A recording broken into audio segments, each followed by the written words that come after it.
Hello, everybody, and welcome to the newest indoor adventure in Ghosts of Saltmarsh, The Styes, Part 4. Today is April 9th, 2020, and you are loved. And that is a very important thing that we like to remind each and every single one of our viewers and listeners at the beginning of each and every single one of these sessions. If this is your first time joining us, consider then going to youtube.com/indooradventures, where you can gain access to a plethora of our previous shows. That's where we post all of our VODs. Or you can go towards where anywhere audiocasts are made available for free. You can find us there under the same moniker. If you would like to help support the show, consider then going to patreon.com/indooradventures, where you can then find our after show called Nights in the Courtyard, where we answer questions not only from the community, but also from each other. And until further notice, all of our Nights in the Courtyard episodes are going to be free moving here on out. So if there are any questions that you would like to ask us and you want to know the answers to it, hey, that's totally fine. You can just go to their Patreon, download the episode. You will find your answer there. Other than that, we also have a merch store set up. So if you go to indooradventure.redbubble.com, you can find a variety of goodies. We got t-shirts, we got sweatshirts, we got posters, we got mugs, we have shower curtains and throw pillows, everything that you need. Who knows? Eventually, we will have enough merchandise that you can have a room dedicated to your house, to this very show. It's basically the room that I stream in, so you could be like me that way. Hey, what a great time. But I think that is it for me. So, hey Dingo, who you playing tonight? I'm Dingo, she, her, and I am playing Hish Sungard, the half-orc fighter, and dad, he, him. Hey, howdy, it's your boy Reeves. He, him. I'm playing Ulman Dark the sword, he, him, and Ham the slime, they, them. Oi, I'm Cyber, he, him. I play Albus, the Aboleth, he, him. That's it. Hi, I'm KyleWithAnN, and tonight I'll be playing Jilfa'en the half-elf cleric. We both use she, her.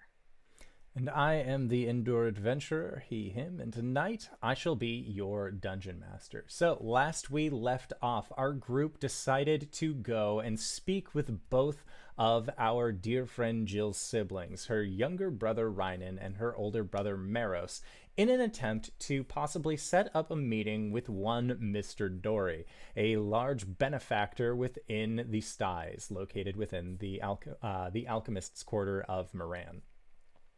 Your meeting with Rynan did not exactly go as well as you thought it would, and Jill, you ended up leaving that brother in a slight huff and heading towards Maris, who, being the much more cool-headed brother, was actually able to communicate with the rest of your crew, and it seemed like everything was on the up and up, with Maris finishing the conversation saying that he was going to then set up a meeting for your group and Mr. Dory, as Jill, you had expressed that you would like to begin, well, working for Mr. Dory, if possible. This was a ruse. A very clever ruse, mind you. Now, your group then decided to go to the Alchemist's Quarter and investigate around a little bit, try and possibly see if you could locate Mr. Dory or track as to where he had been operating out of, and as luck would have it, you stumbled across a murder scene where, Ulman, you rolled a natural 20 to determine the trajectory therein these webbed feet had actually wandered away from, and your group was able to track these feats into a rather disgusting looking channel that led towards the alchemist's head guild hall, where Hish decided that they were going to investigate and question the head perfumer after you had all seen the corpulent Mr. Dory heading out, having purchased a package of perfumes. Hish, you did not exactly do a whole lot of questioning, but were instead rightly swindled into purchasing some wonderful perfume. And after a few more instances of investigatory needs, you all decided to head back to Triumph, your living vessel in the docks of the Styes. Once you had arrived, you all began having conversations with each other, letting you know what you had found, what you had encountered. And we left off with the lot of you hearing Maros, Jill's brother, making his way towards the ship itself. And that is where we are going to pick up. Maros is coming up the side of your ship on the board that you've kind of set out to allow people free access up and down. And he will go over to you, Jill, and immediately bring you into a hug. And say, well, I hope that I wasn't late for anything. I feel like I should be, forthcoming. I was able to secure you a meeting with Mr. Dory. It will be for tomorrow. He said that it would have been okay if you went to meet him tonight, but given the situation with the lamplight killer still being a present force, I know that you've spent some time on this ship and sailing for a while, but I just don't feel comfortable with you being out at night, so I'm sorry. Ever the older brother, as always. Well, 'tis my lot in life, as it were. Well, please don't worry for our sake. I appreciate you setting this up, and be it today or tomorrow makes no difference, I suppose. So thank you. It's no worries. Like I said, things have been going well for us since we started listening to where Mr. Dory was telling us to fish. So, it's lucrative work. It would keep you in town. Maybe things would end up being better with Mom. Well, I guess we'll have to see. Yeah. Well, and he is kind of sniffing around. It seems like he may have caught wind of your cooking, Ulman. And you hear a very loud and clear, like coming from his stomach. He seems like he is a little hungry, but he doesn't want to impose. Ulman looks over his shoulder from whatever he happens to be preparing that is delicious. And you're welcome to join us for dinner if you want. Oh, as thanks for getting us this meeting. Oh, of course. Well, thank you. And with that, Maros will join you all for dinner. And when he sits down, he says, "Now I must warn you beforehand. He is not the most pleasant smelling of individuals. I don't know if you've heard much about him from Rynan or anyone else, but it's not the best. It is honestly quite unpleasant." I was actually curious about that. How often do you talk to him face to face? At this point, I try and minimize it. It is quite an assault to my senses, and going into town is it's a little depressing, to say the least. I would say I talk to him about every 2 weeks when it's payday.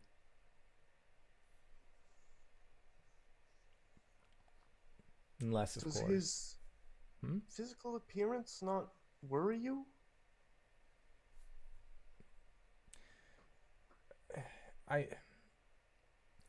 Worrying, yes, but there's a lot of sick people here. And he's a sick person that has money. So am Fair I enough. worried? Not. If it was contagious, maybe. But it seems to be just localized to him, and that's fine with me. I just make sure to always wear my gloves. Good plan. With this haze, you should try to find some goggles for passing through town as well. Surprisingly, it hasn't really bothered me all that much. Good fortune, perhaps. And he nods. Just, I'm not. I guess I'm immune? I don't know. Well, that's good to hear. Should count your blessings, I suppose. Well, I do. Every time I return to shore. Good. I'm glad to hear you're doing well. What about mother, father, Ryden? They haven't had to worry about it either? Maybe it's our elven blood. It hasn't ever really been a problem for us. We thought that with father, for a little bit, it didn't look like it was going to pan out. He started getting the inflammation around the lower parts of his eyes. He started not being able to see as well, and then one day it just stopped. It ended. And he hasn't had a problem with it ever since. That's certainly a relief. That's well and fortuitous on the Lyrandar family, that is for sure. I'm glad. And have all of you, are you all right? I don't see any of you with the signs of it. We're lucky to have a very good cleric on our side for when we do catch it, and some of us have Please. just been lucky. Luck is a very big part of it. That is for sure. But, and he looks over towards you, Jill. I'm sure that your efforts do not go unnoticed.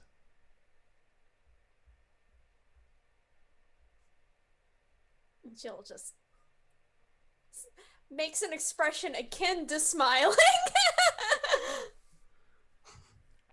At this point, I think Ulman brings over a large tray.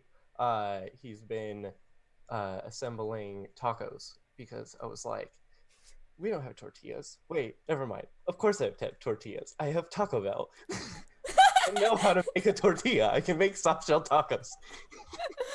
Oh, yeah. So it's just like some ground seasoned meat and various toppings to build your own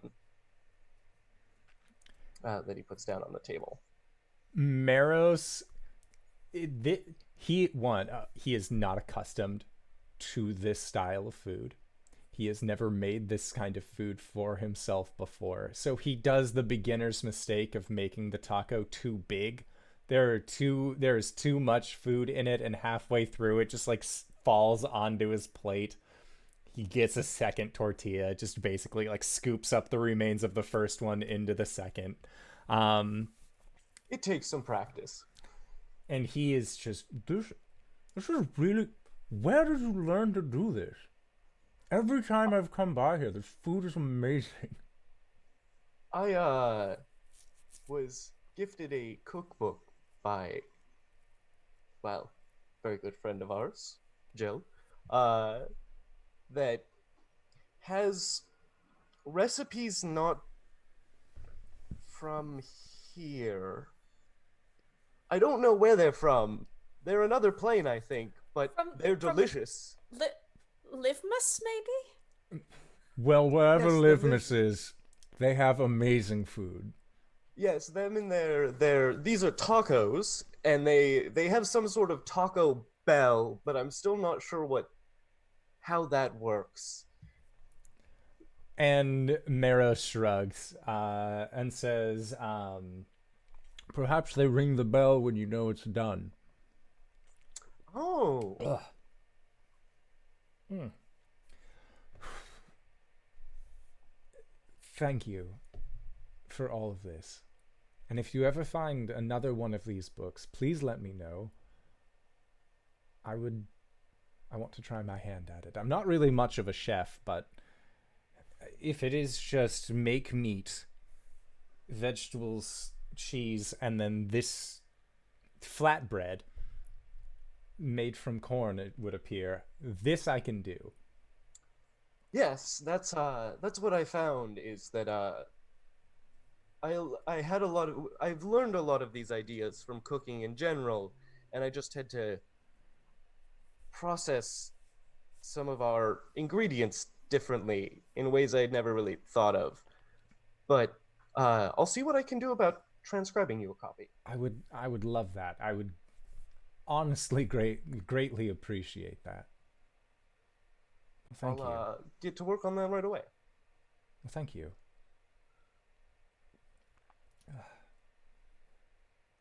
And as dinner subsides, Meros will eat his fill, and also, as he did last time, take a little to-go container. He seems to very much enjoy the food that Ulman cooks, and if given the chance, he will write down some of the things that he needs in order to make his own tacos from the continent of Livmas.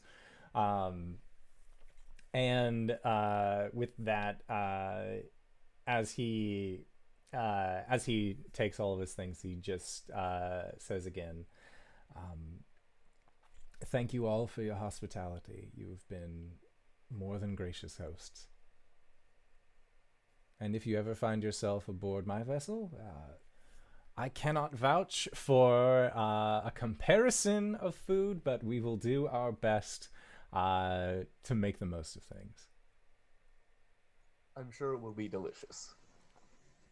And he smiles and nods and bows to you, Ulman, bows to you, Albus, gives you a nod, Hish, and with a captain, and he will give Jill one final hug before he heads out. Take care. You as well, and stay safe. You as well. And with that, he will head out.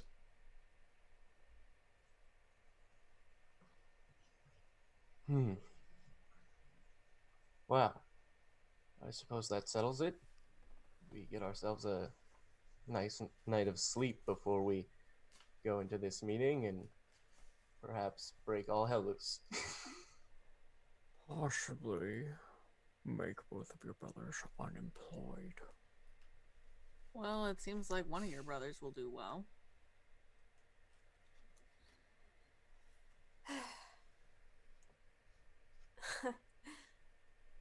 I suppose so. I mean, Hish, if we're gonna stay here long term, I still have a lot of the money I had from Saltmarsh, and I don't know how much you have stashed away, but he was talking about starting his own fleet. I mean, if we could figure out a way to clean up some of the pollution here, I wouldn't be opposed to it.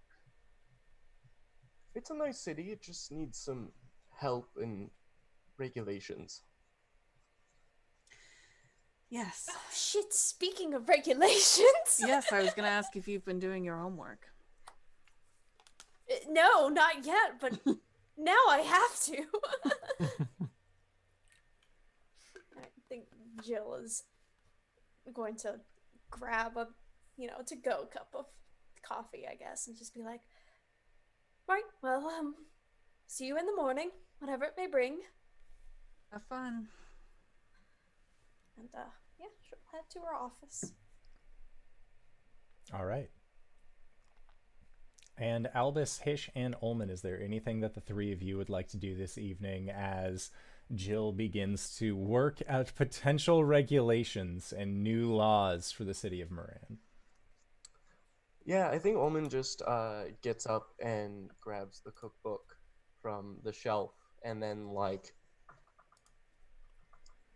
oh, where would I even have a blank book? Do I have to go buy a blank book? Does anyone even open this late? Who sells blank books? I mean, we know of one shop that has many other shops inside of it, but you have to go through the perfume section first. And the only way out is through the perfume department.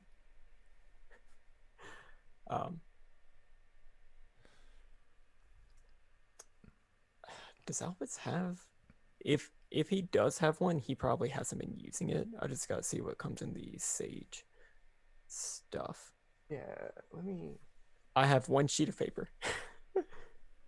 A single sheet of paper.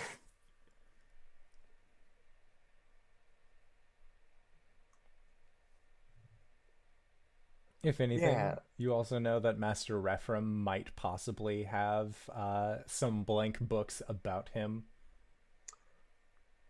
I think, yeah, Ulman asks around the ship first. And, like, kind of looks through the inventory vaguely. And then, if he doesn't find it, he lets everyone know that he's gonna, like, head out for a bit, like an hour max, to see if he can find a shop to purchase one. I'll go with you. Can you get some goggles while you're out or something? We all got our eyewear, didn't we? Yes. Oh, did we? Yeah. Never mind. Memory isn't what it used to be. It's all right. Hish, you're like wearing your goggles on your forehead kind of thing. Even better with your sunglasses up there right now, too. It's like whenever you spend 10 minutes looking for your phone, then realize you're looking at a YouTube video. Or you're, like, listening to music actively from it. Like, Mm-hmm. where is my... Yeah. I appreciate it. All right. And make an investigation check. I will help. I got a 10. Okay, roll with advantage because Albus is helping.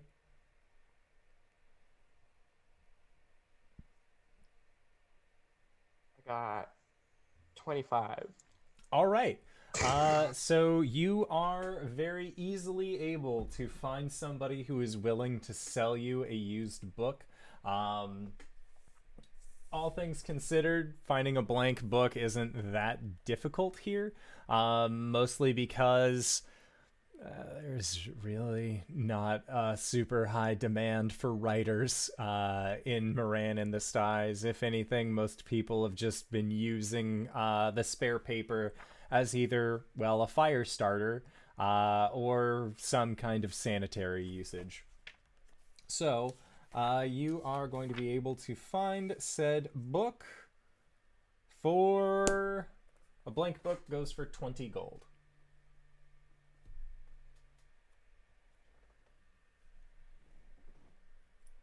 And it takes Paid in you full. about a half hour or so. Okay, great. Then we'll head back and I'll just start transcribing. Okay, sounds good. On the way back, Albus is going to telepathically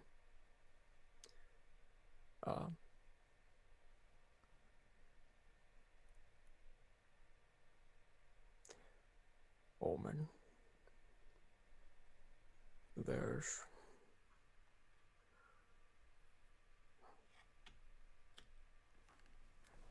I may need your advice or confidential or something. Of course.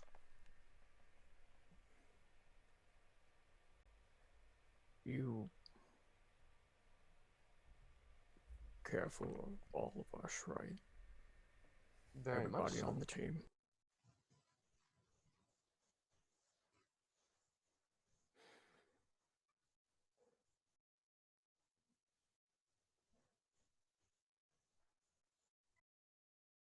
If one of us were to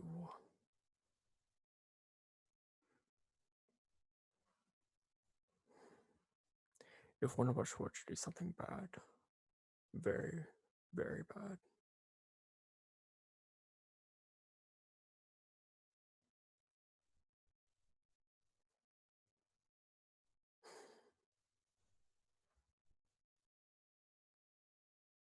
would that change anything?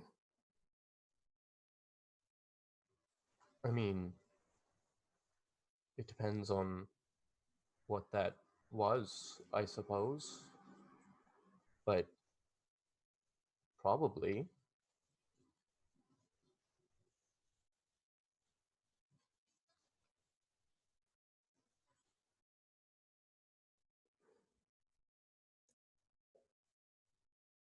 Bad enough that it may destroy the world. Oh, I see. I don't think that's going to happen.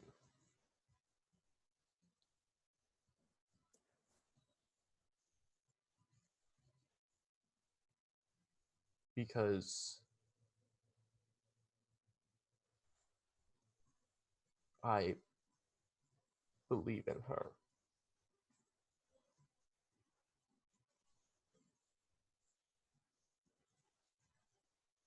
But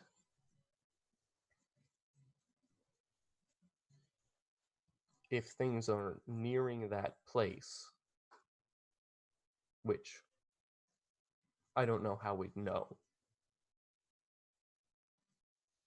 I don't know if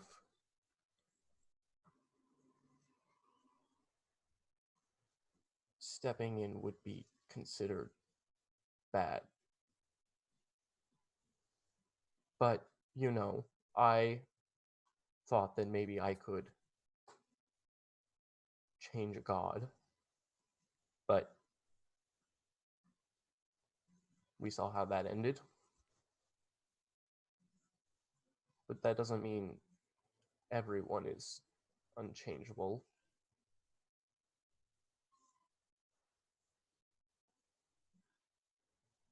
There's still times I think about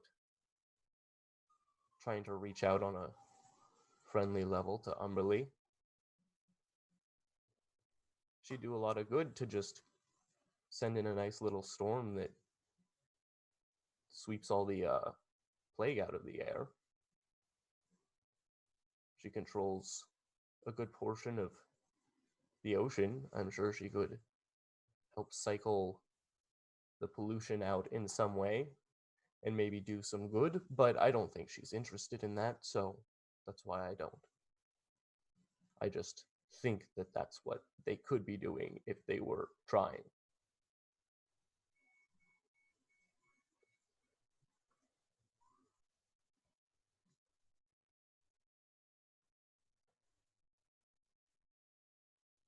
I guess it's admirable that you have such faith.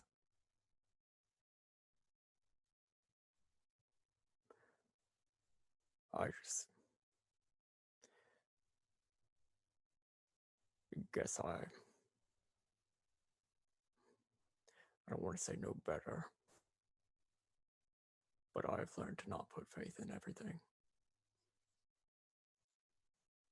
I guess what I'm saying is I don't want to count my chickens before they hatch.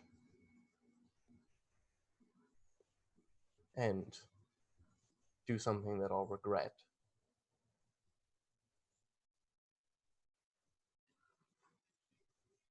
So, if having faith in them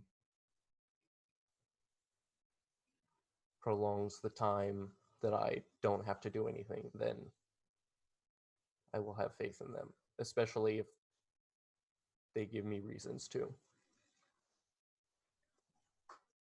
Sure.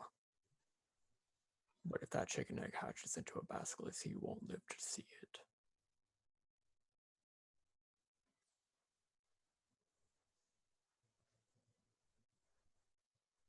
Can that really happen?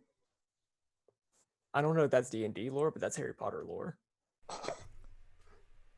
It's closer to a cockatrice than it is a basilisk, but same difference. That would be crazy. I didn't run into too many large animals in the woods in my time, but I had a run in with an owl bear or two. I can't imagine just, getting ready to hatch some chicks and then suddenly you have this. Anyway, sorry, I got distracted a little. I don't know, Albus. I'm going to be completely honest with you. I think that Hish, Jill, and I had this exact conversation about you at one point. And you're sure you made the right decision? Yes. Because you're a very good friend, and I would have regretted any action against you for as long as I lived. Well, I hope at the end of this you still feel that way. I hope so too. But that's the faith I have in you.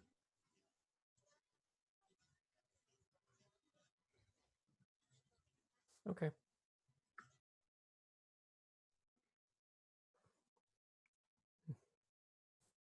It seems like a good place to show up back at the boat. And so it is. Boy, am I glad the lamplight killer didn't try to jump out and kill us two level 11 PCs.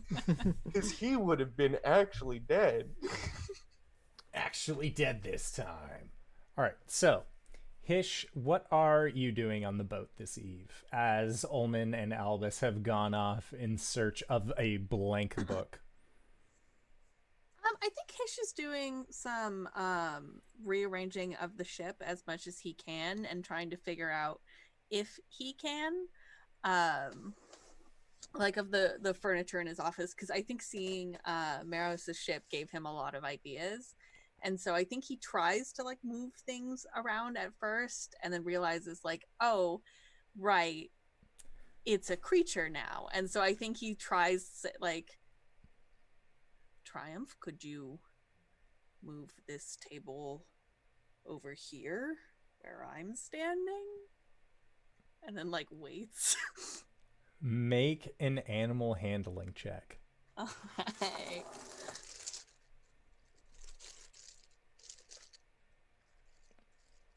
What is that? Oh, okay. It's wisdom. I see it now. Use animal handling on the boat. It's a weird game. Oh, I didn't pre-roll my What dice. if I have proficiency in water vehicles? I mean, I do. Proficiency can only be added once.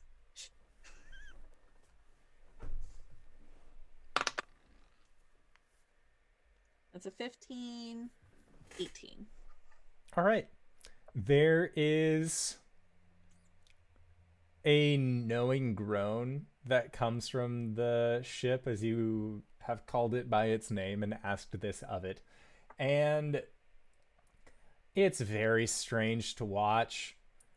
because you watch the table begin moving over towards you, but looking down at the legs, you can see that there is just this small piece of connection between the floorboards and the base of the legs themselves that just seems to shift as this table is then moved over towards where you are.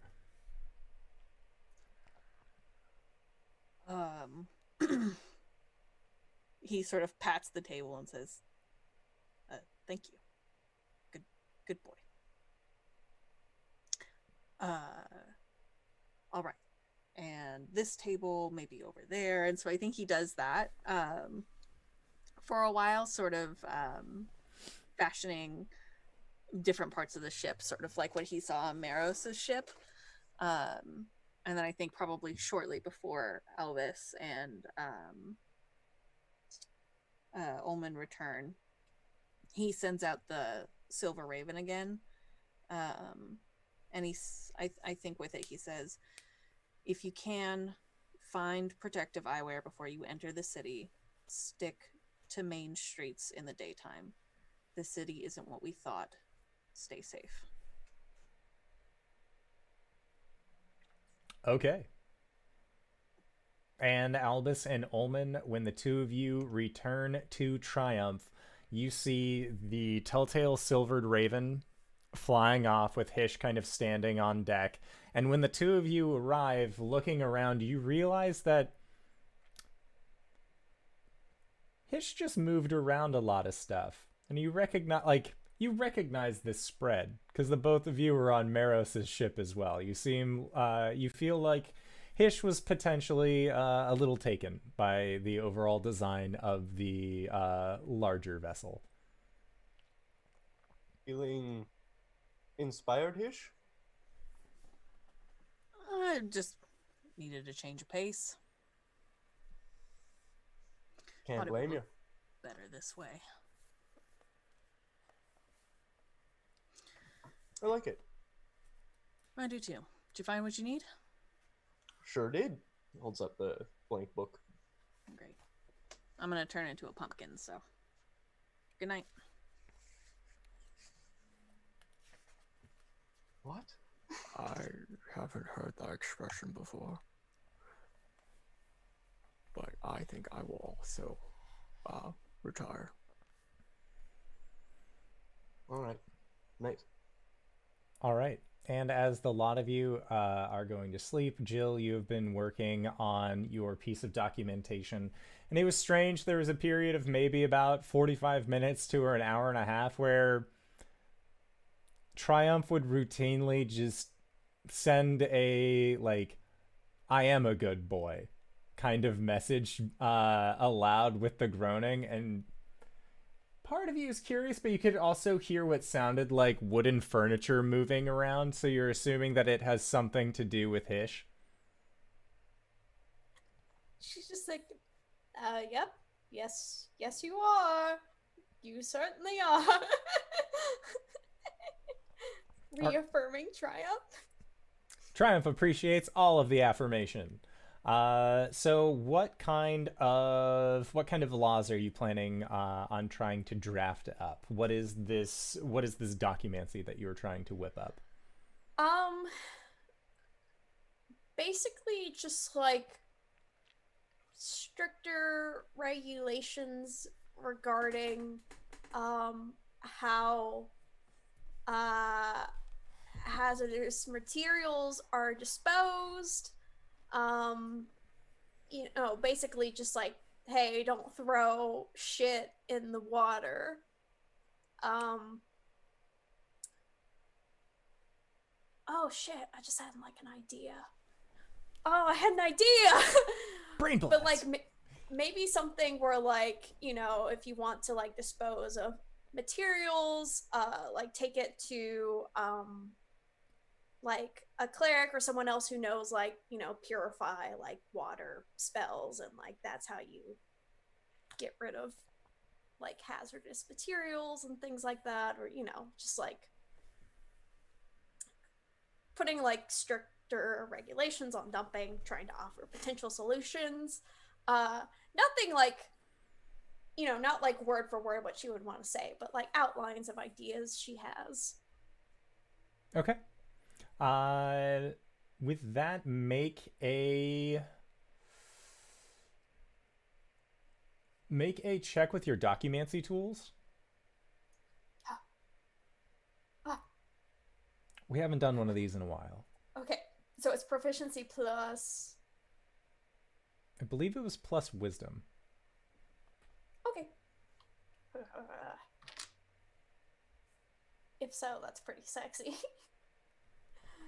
Hiya. So that's a 28. That's pretty good.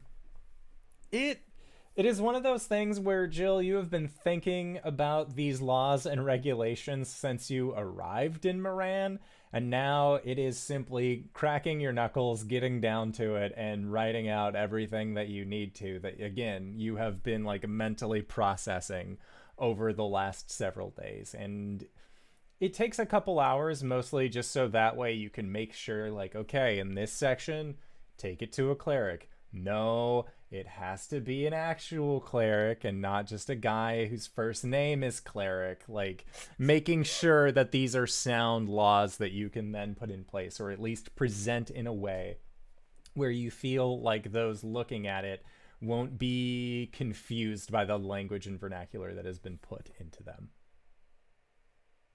Heck yeah. Yeah, I think, she's gonna look at what she's done, wipe her face, oops, ink, and just be like, okay, this could work. And, yeah, I think she's gonna head off to bed after that. Okay. So then all of your nights pass without any interruption, and the following day you are able to wake up feeling ready and refreshed. Jill, your document is exactly where you had left it on the table. And when you end up going back out onto the deck, you realize that, like, things have been moved around somehow. And this looks weirdly like Maros's ship. You didn't go to sleep on Maros's ship. You went to sleep on yours, but things have just been slightly moved. Okay, I bet it's like one of those things where like she goes to like sit down for breakfast, and when someone moves something just like an inch out of the way, and it just like fucks you up. Like she goes to sit down, and kind of like stumbles. It's just like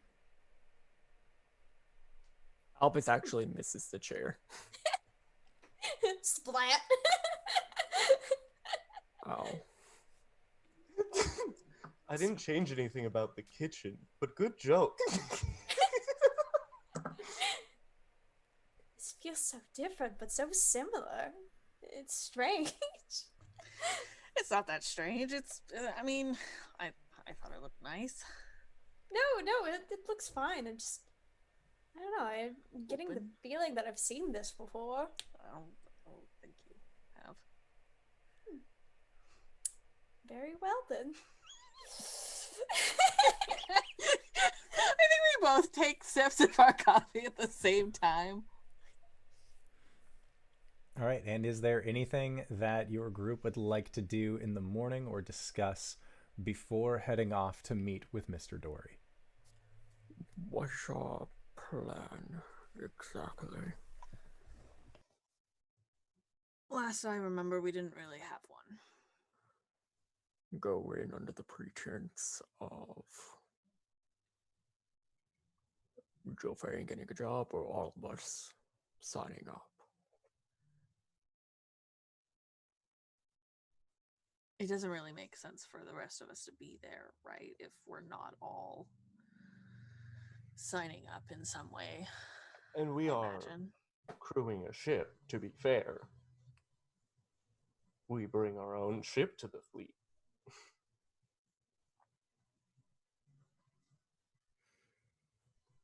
I mean, it would make us very appealing. We'd already have a ship. Good cover. Then we can ask some prodding questions about the rules for the environment. and any things about the council in general. I can perhaps separate and sneak around.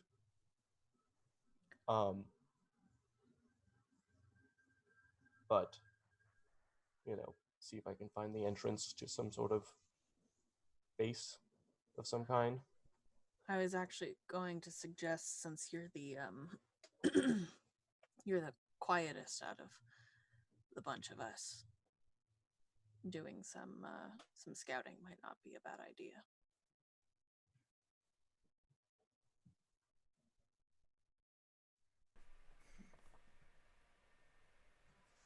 Yeah, I can see what I can do.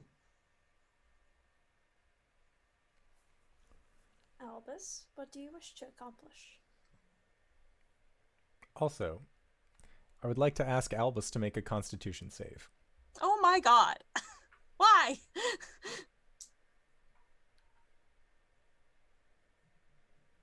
17. All right, you no longer have sewer plague. Oh, thank goodness. I forgot about the sewer plague. Never forget about the sewer plague. I would very much like to find out where Sgothga is and what he's doing with the Kraken. Now, I may be able to ask those questions point blank and cover my tracks, but this could go south very quickly. I'm worried about that. Maybe I should go do my recon then now, so that I can be with you all for the meeting in case things go south. I mean, if things go south, I think you're going to hear it, so I don't know that I would feel great about you going in there alone. What do you intend to accomplish by scouting? I won't be seen. I can, unless somebody can see invisibility, but that's possible. Are you looking for anything in particular? I mean, this seems to be the location he operates out of. I feel like if anywhere is going to have a connection to wherever that underground pool was, it's going to be this warehouse. So That's what I'm looking for. If we can find the entrance, we can at least we know where it is, and if things go south and we have to kill him, then maybe we have to rush the fort a little bit or something. At least we know where it is, and we aren't just waiting to be attacked.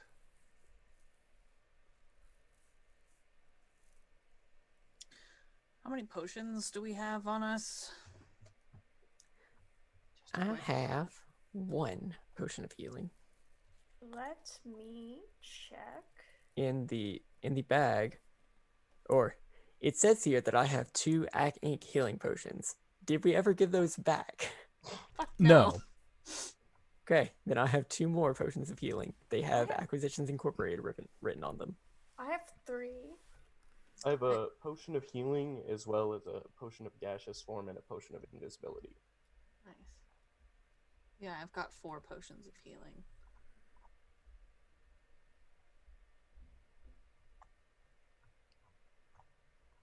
I also have 6 harnesses. Excuse me? Sir? Trying to remember where you would have got the harnesses from. The spooky house. Right, yeah, okay, that checks out. You just kept them all this time. Do you still have all of your starting equipment? I thought so. You don't know what Albus gets into in his free time. To be fair, I do have a spooky doll in my inventory. I still have my pot of acid. I have a book of a forgotten pirate captain. All right, so we're not. Actually, So we're not going to kink shame here.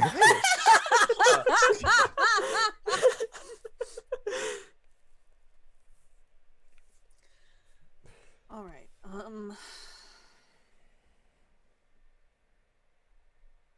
How do we feel about Ulman going in and scouting ahead? That would give us some time to get more potions. I would feel comfortable if, especially Albus, you had more potions.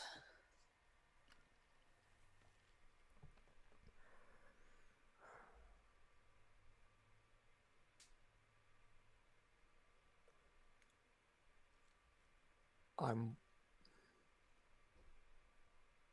worried.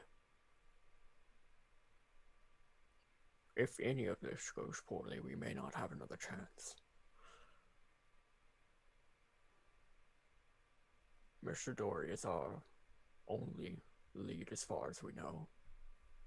Besides waiting on the trees and I waiting to be murdered.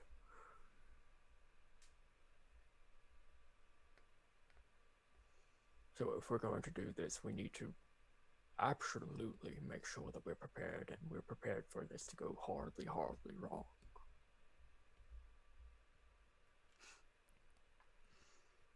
Yeah. Okay. Ulman, I think it would be better if we all went in together and you split off while we're all inside. That way, if something goes wrong on either end, at least we're all there.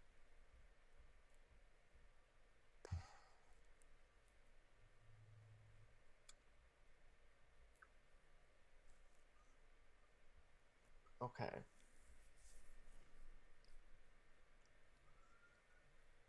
If we would like to pick up some potions first, I wouldn't be opposed.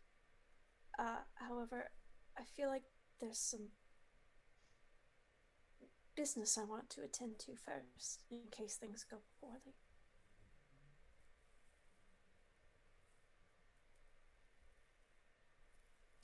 Absolutely.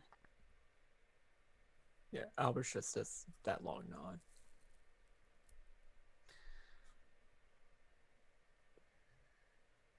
Right. We'll meet you outside of the Alchemist's Guild. Okay. I'll try and make things brief. Take your time. I understand. I think he gets up, squeezes her shoulder, and grabs his little coin purse and heads out.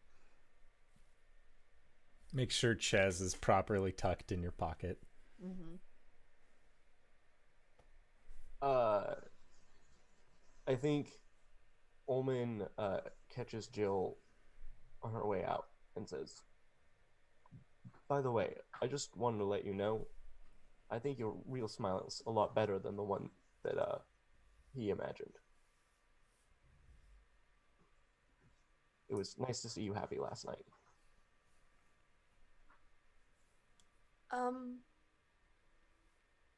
I think Jill will smile, and kind of like in the way that, Ulman was talking about.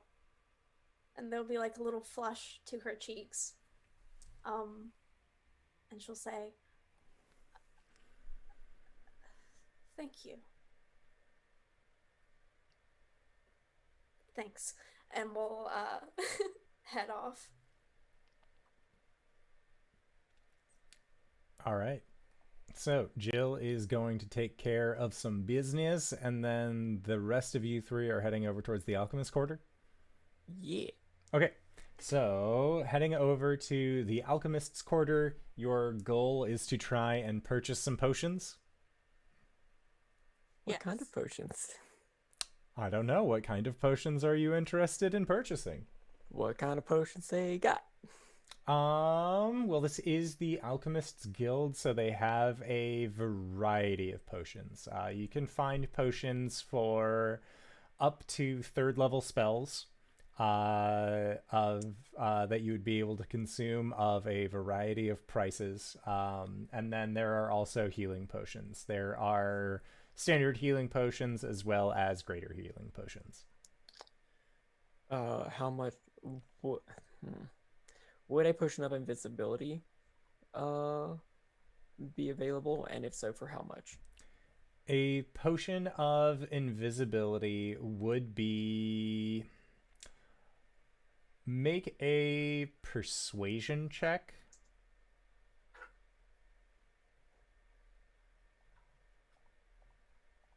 25. Okay. Yeah, you'd be able to find a potion of invisibility. They would be selling it for... Because of its nature, they would be selling it for 1,500 gold pieces. Okay. Yeah. So you are able to purchase a potion of invisibility. How much is the greater healing potion? Greater Ulman, healing potion. Take the potion of invisibility. All right. A potion. I'll have 2 then, and also the spell. Okay. Potion of... I think it might be better to put them on you guys, since you don't have access to the spell. Also, I have 3 targets total for my invisibility. It would be 750 Okay, I'll take it then. for a greater healing potion. 750 gold Yes. for one? Yes. I will also take one. And I will also pay. So I have 1257 gold left. I don't think Albus is going to need gold after this. So I will pay whatever 750 minus that is.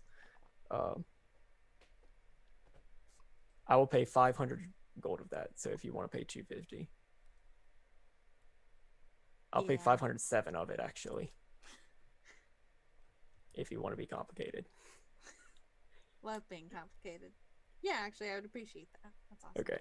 I will also pay 507 of that. So you have 243. And then you also get a greater.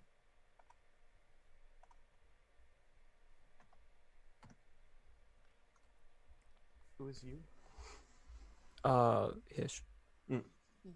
So I bought the potion of invisibility and 1 3/4 of Of a greater. greater potion of healing.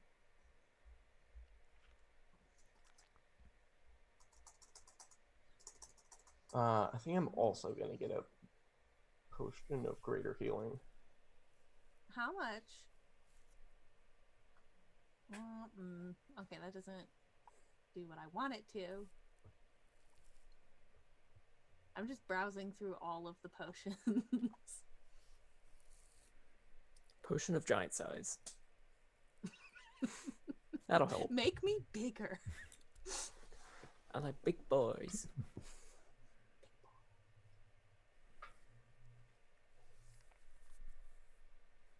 I have 6 silver left. Oh my god. Beautiful. Maybe I would. How much would a potion of psychic resistance be? That feels like something that would be pretty good. A potion of psychic resistance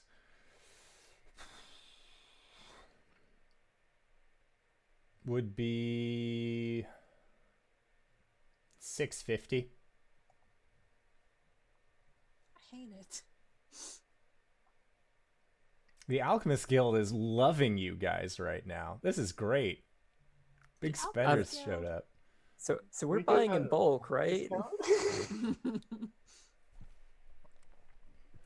Since you're buying so much, they would be willing to go 500 on the psychic resistance. Okay, I'll do that. 500. Put that in my pocket.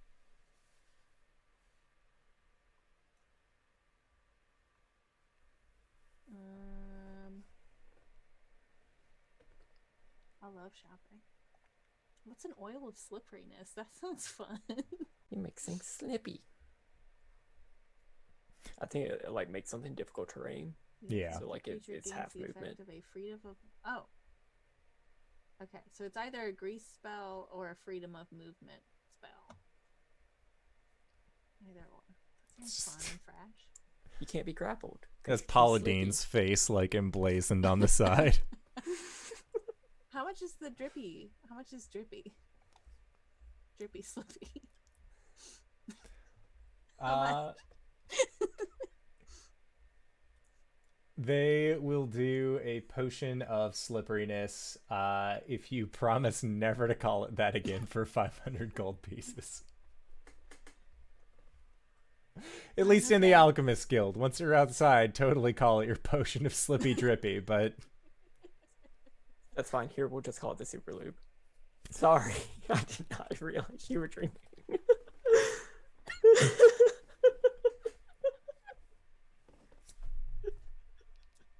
good. We're fine.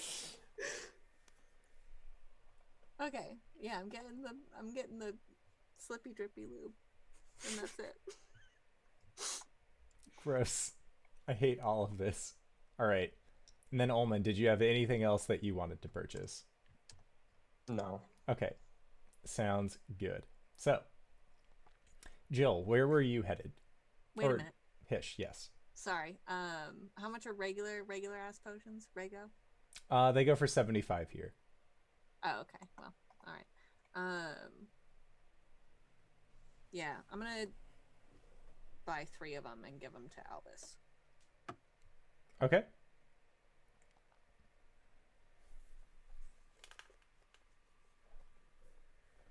All right. Sounds good. So, while you are all doing your most effective shopping trip this entire campaign, purchasing all of the potions, Jill, what are you up to? Jill is going to head to her family's house. Okay. So yes, it is. Once again, you're able to make your way to your family's house, crossing over this small bridge over a canal. And you can see your family's house is the brightest colored one that actually has flowers growing in the front yard. It's a pretty easy one to spot.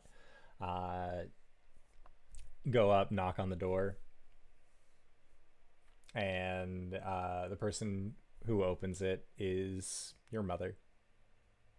And they look down at you and say, "Oh, Jilfa'en, come in. It's good to see you." You as well. I think she's going to start kind of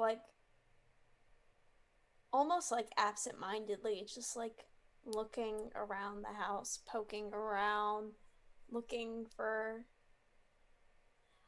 I don't know, any more direct signs of Tharson's influence, I guess. If something is kind of just spiraling a little in the breeze, or just some signs that maybe they wouldn't notice but she would. Make a religion check or a perception check, whichever one's higher. Oh, let's see. Perception. 18. Okay, so with your 18, looking around, you notice that it is eerie how many small things go unnoticed when people don't know what they're looking for. You see that there are the small pinwheels that have been put in the front yard, and even though there isn't really much of a strong breeze that comes through the city of Moran, there is still just enough for these small pinwheels to always seem to be circling. The wind chimes that hang off of the back porch of your house also just seem to lazily kind of twist amongst themselves, and every once in a while you'll hear the that kind of wooded chime clattering against each other. You see that in the coffee cup that your mother has, that it looks like there is just this small spiral that is ever present on the top of her mug. And even looking at the even looking at a lot of the windows and other things that are here, it seems like they aren't sagging in a standard variant. With old windows, especially with old glass, one thing that in real life happens is that with the way that they're made, they will actually begin to kind of sag towards the bottom because of the way that glass is made and that you blow heated sand in order to actually create it. So over time, it will always just begin to kind of sag towards the bottom. But you notice that it's almost like a texture to it, but it's ever so slight that just seems to kind of cause pieces of these windows to sag and kind of shift in a way that if you were to look at this back wall and not be on the lookout for it, you wouldn't really think much of it. But when looking for the telltale signs of Tharsden, you can see that when the sun hits a particular spot, there will be a almost spiral-like pattern that is then projected onto your living room. The way that blankets are folded, typically you know that your mother would fold them into squares, set them in place, but it seems like with the blankets that they have, not only have they been folded and set in place, inside of this cupboard where they've been stowed away, all of them have been rolled up and then stowed away. So you can even see from the side of these blankets that there are just these small spirals. Yeah, and I think she's just going to kind of just be like absent-mindedly like looking around, maybe kind of like muttering a little to herself and just kind of like touching things.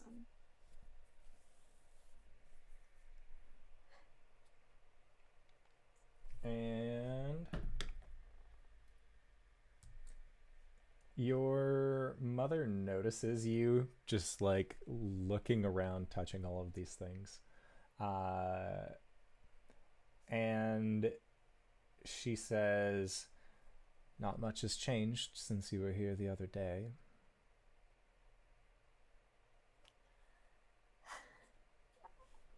I suppose not. Just taking it all in, I suppose. Are you planning on leaving again? Is this your one last look goodbye?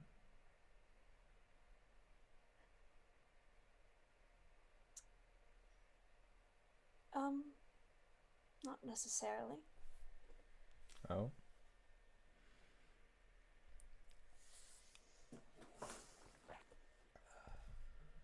And what are you planning on doing then? Staying here?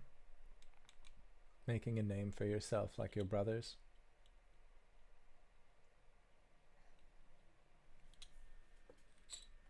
I intend to do that which I've always done or tried to do. And that is to keep me and mine safe. I see. Well, she motions to the house. Safe. For now.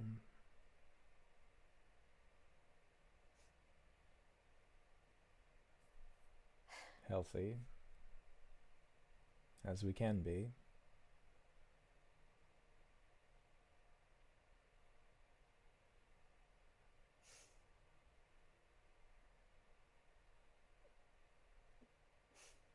You were right. I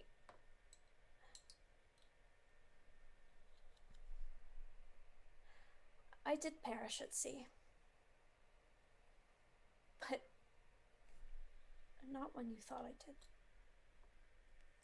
And at that, she raises an eyebrow. Kind of takes a slow sip from her coffee mug. It wasn't until after I left, actually.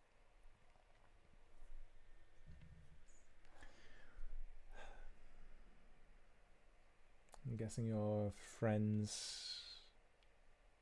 what? Paid to bring you back?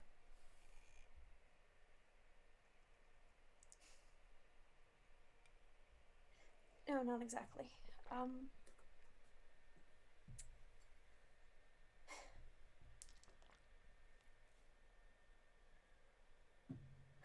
sure as much as I didn't want you to be aware, I think you know the circumstances in which why I left.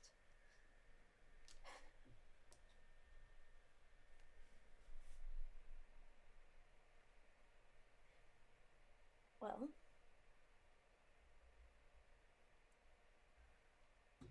I thought that when I came to the end of my life, that would be my fate, I suppose, to just be another drowned sailor. But She have other plans for you then? It wasn't her. Someone else. Do you ever notice when you sip from your coffee cup that your drink turns ever so slightly, even when there's no breeze, even when it hasn't been stirred? She'll look at you, look into her mug, and then just sort of look back at you again.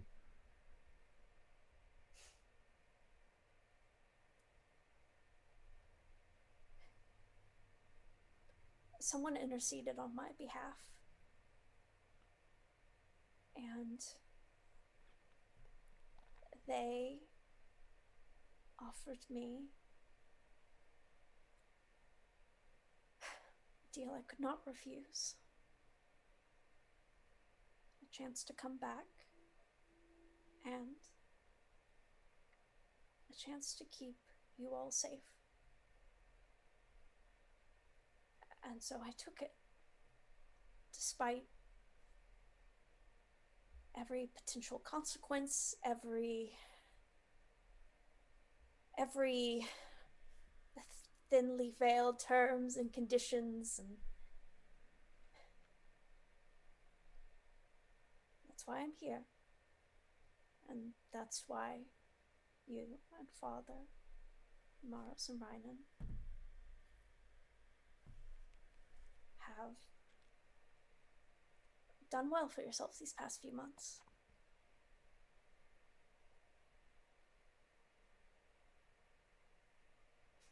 And she will set her coffee mug down.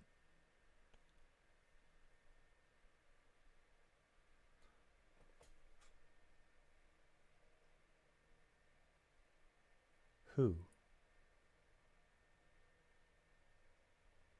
Said someone else interceded, then who?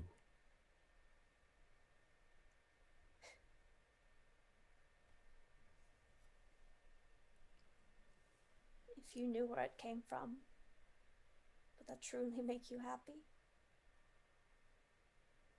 Or would it be better to not know?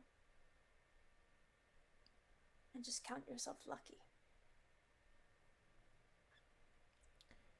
If the thing that is offering us and ours protection is formidable enough that you won't even speak their name, how can I trust that this is protection? How can I trust that this is a gift and not just some veiled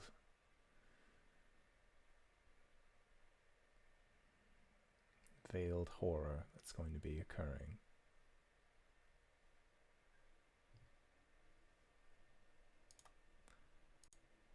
Are you aware of the chained oblivion? And her eyes go wide, and her face contorts into an incredibly quick anger. And you see that she clenches her fist and just looks at you.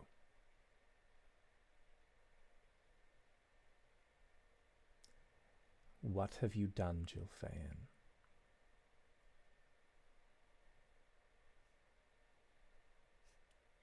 At the time what I thought was right. I thought I could do good.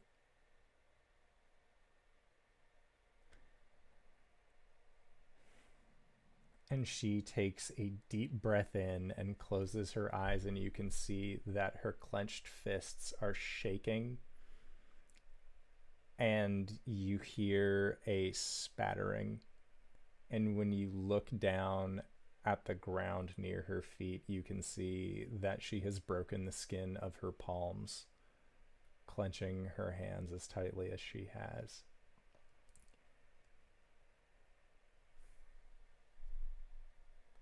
And then she opens her eyes and looks directly into you.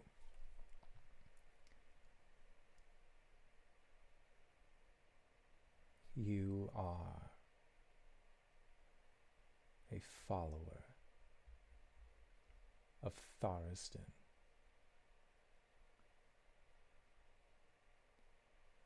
You, on our behalf, you reached, and they're the one who brought you back. Yes.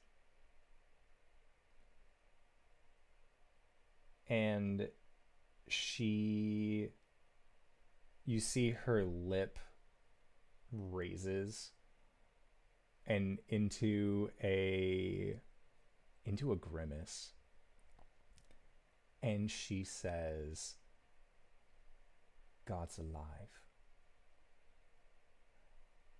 I wish the disease had taken my vision, so I never had to see the day that this became my daughter.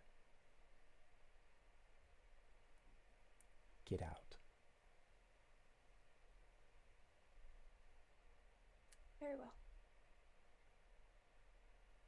I just thought you deserved to know. And she shakes her head in disbelief at what she has heard from her own daughter.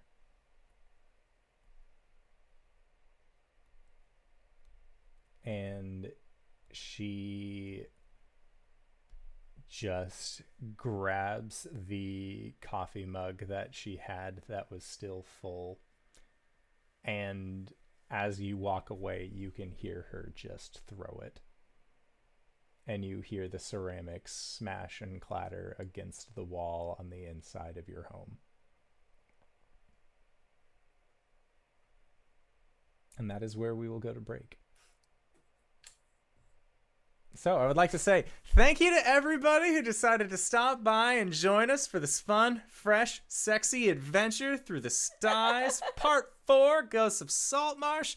We're going to try and be back in 5 to 10 minutes, so don't go no place unless it is to grab a food, grab a drink, grab a friend, or possibly go to indooradventure.redbubble.com. We got all sorts of wonderful merch. You can even buy tank tops, crop tops, all sorts of things that will fit your soon-to-be summer needs, so consider checking it out, and we'll see you guys shortly. All right, everybody.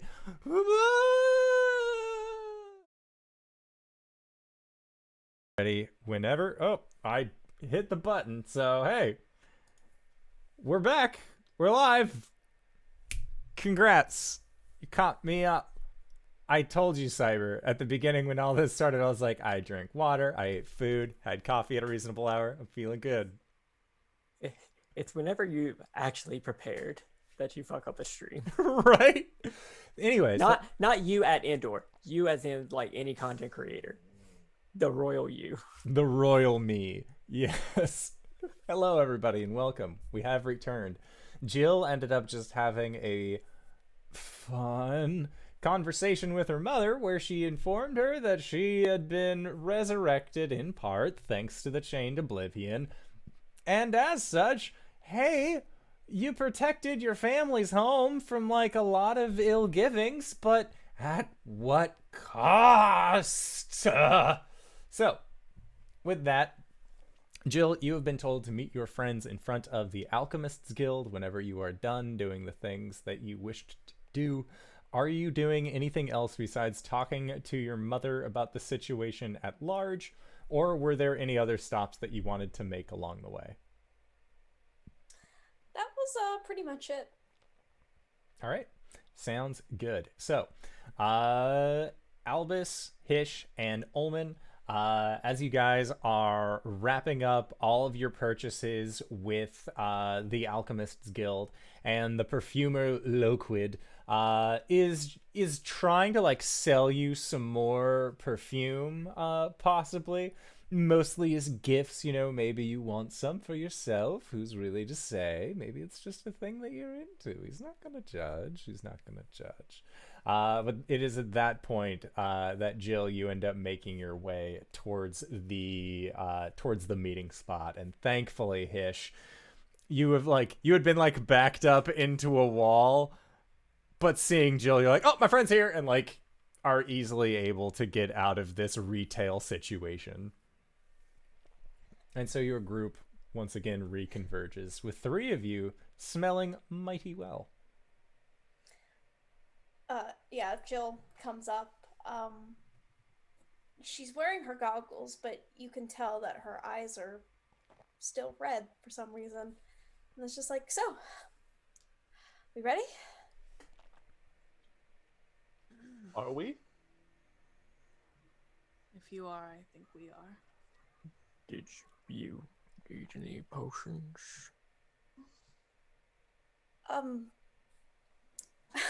I'm still, well, I'm out of money at the moment, so I think I'll make do with what I have.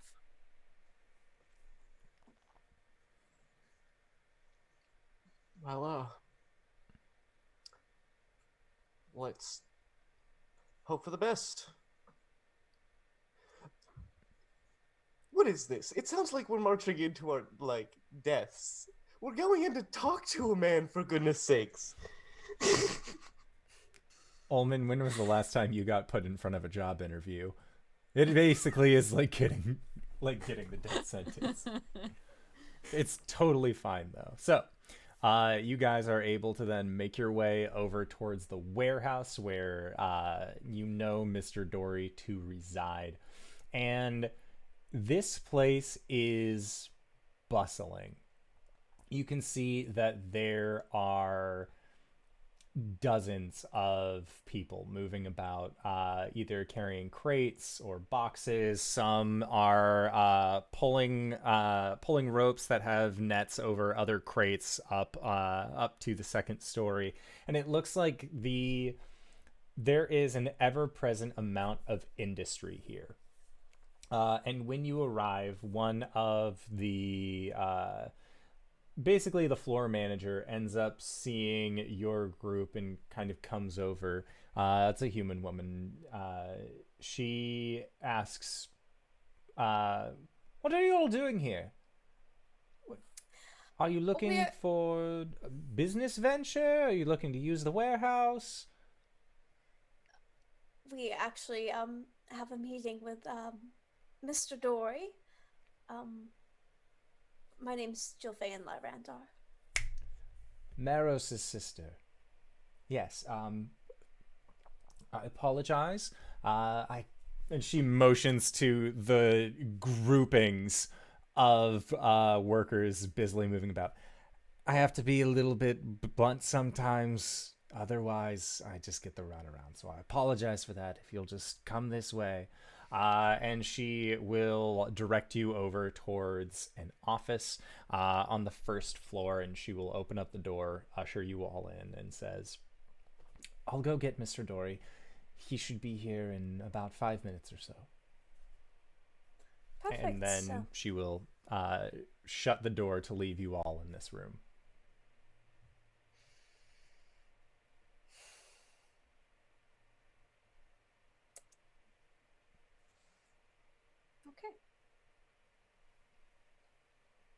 Okay. So several minutes pass, and then you hear the doorknob turn, and then the door kind of swings open, and once again you see this very corpulent, bloated man who looks like he looks sweaty. at this point, and you can see that some of the lesions on his neck have actually slightly disappeared, and his odor is pungent. It smells like an assault on your sinuses. It is a combination of just an overwhelming amount of almost putrid body odor mixed with at least 5 other perfumes that don't really go together and aren't really masking over each other, but all seem to be competing for an ascent on your olfactory senses. And it is at that point that Mr. Dory also then closes the door behind him. And then says, I was told. Where is the Lyrandar girl? That would be me. Well, pleased to meet you. and he will walk over and extend his hand out towards you. And when you take it, he clasps it with his other hand, and you can just feel, even though you wear gloves, you can just feel palm sweat dampening both sides of your gloves as he gives it a hearty shake. And then he will go onto the back of this desk and sit down into this large chair that you can see just has like permanent sweat stains on the wood from where he sits, and there is the definite creases of where he sits most frequently. I was under the assumption that you were looking for a job. Are you all looking for jobs here in Moran?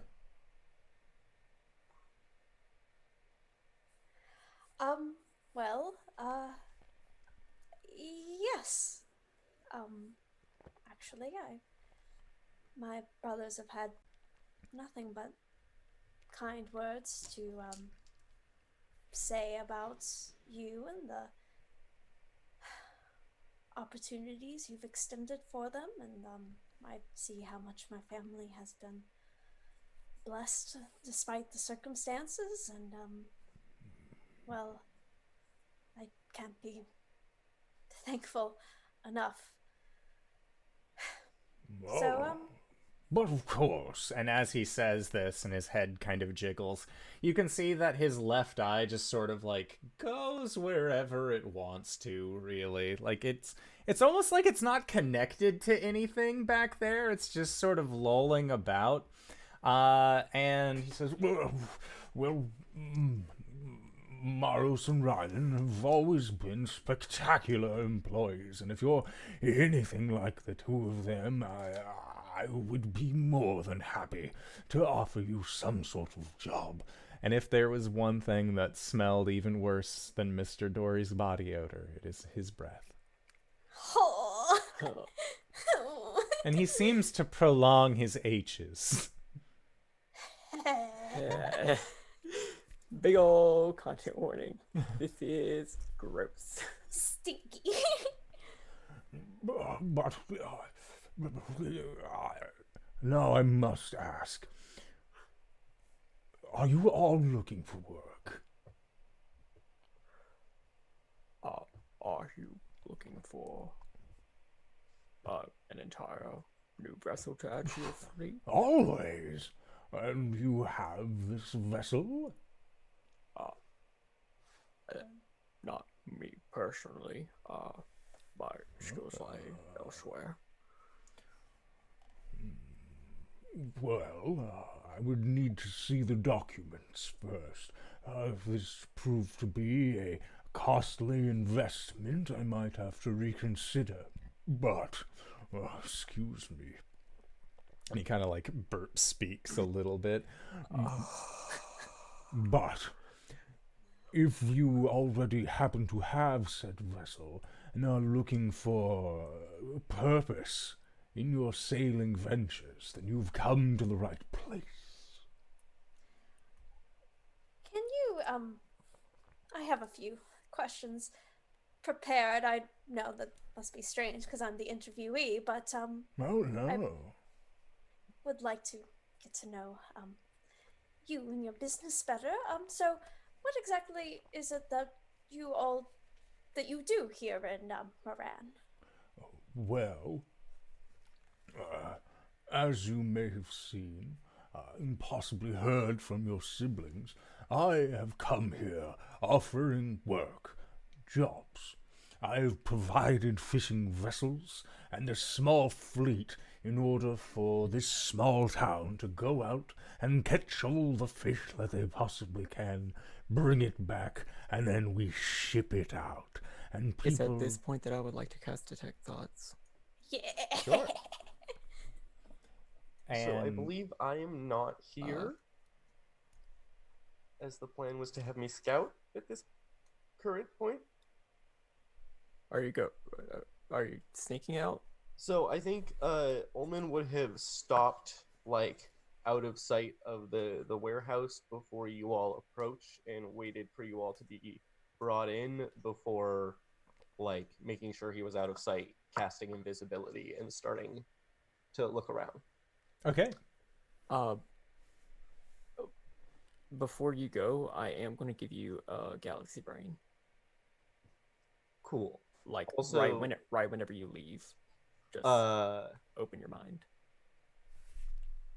Hish, I give you the potion of invisibility that's on me. All right. So Ulman, make a stealth check with advantage because invisible.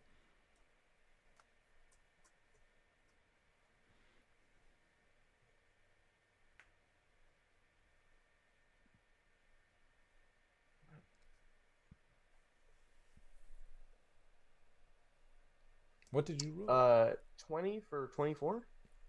Yeah, that's totally fine. So you are able to maneuver very easily. Pew, pew. All right, so Ulman is out in the process of stealthily investigating things. Albus, you use your detect thoughts to... Psionically. Yeah. So not using any components. Yes.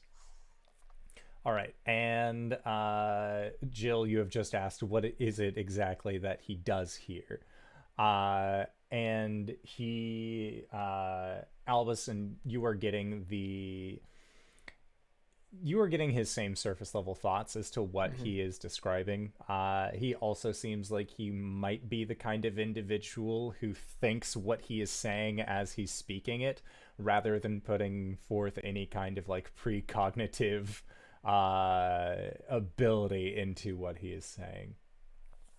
And he says to you, Jill, we go out and we will catch the fish, and then the fish is then brought back. We can it. We preserve it in such a way that we can then ship it out to the rest of Arm, or possibly send it north to the Sword Coast. They are in high demand of what we are able to offer here. I then use all of that funding that I can get to then put it back into the community, your brothers being primary examples of that. How else would I be able to pay them, as well as their crews, for doing such an excellent job, if I wasn't being paid in quite a well manner for the things that we've been able to do? Well, that certainly seems like an effective business model, given how bustling business seems to be. I do have a question. But yes, I'm sorry, I didn't catch your name. Professor Albus LaCroix of Lechlong. Pleased to meet you, Professor. This fishing, it seems like you've been very fortuitous in your hauls. Is this all being done in a ecologically sound fashion? You are taking precautions into making sure the ecosystem is sound and renewable. I'm not entirely sure what you're meaning, ecologically sound. It is profitable. That is the bottom line. Fish will respawn, as fish are wont to do, and when they do, we will catch them again next year all the same. Sure, I just want to make sure you're following the proper procedures, not, fishing in the spawning grounds or doing anything that is sacrificing the renewable nature of this resource for capital gain. Oh, no. I would never do something like that when it came to fishing. Fishing is my life's work, as it were. I simply follow good leads. So tell me, how do you choose where to send everybody out? We've talked with Joe's siblings. They mentioned that it was you who was directing all of the fishing the harvesting directions. I spoke with experts in the field beforehand. Before I came here, I fell into quite a sum of money and figured, well, if Moran is on the up and up, as it were, I would do my best to put that money back into the community. Sorry, I'm laughing at the fact that it's the two fish faces talking to each other. Oh, yes. The experts in the field. Which experts? And Albus, with your detect thoughts, there is a glimpse of a seafoam green body with 3 distinct eyes, kind of floating for a brief minute in like his in his mental capacities, and he says, I spoke to excellent fishers from the Sword Coast region who frequented these waters for quite some time, knew where to find the fish. I offered them quite a sum of money in order to procure the rights to these fishing areas. And as such, after I paid for the information, I hired them onto my fleet, and now we are all able to make money.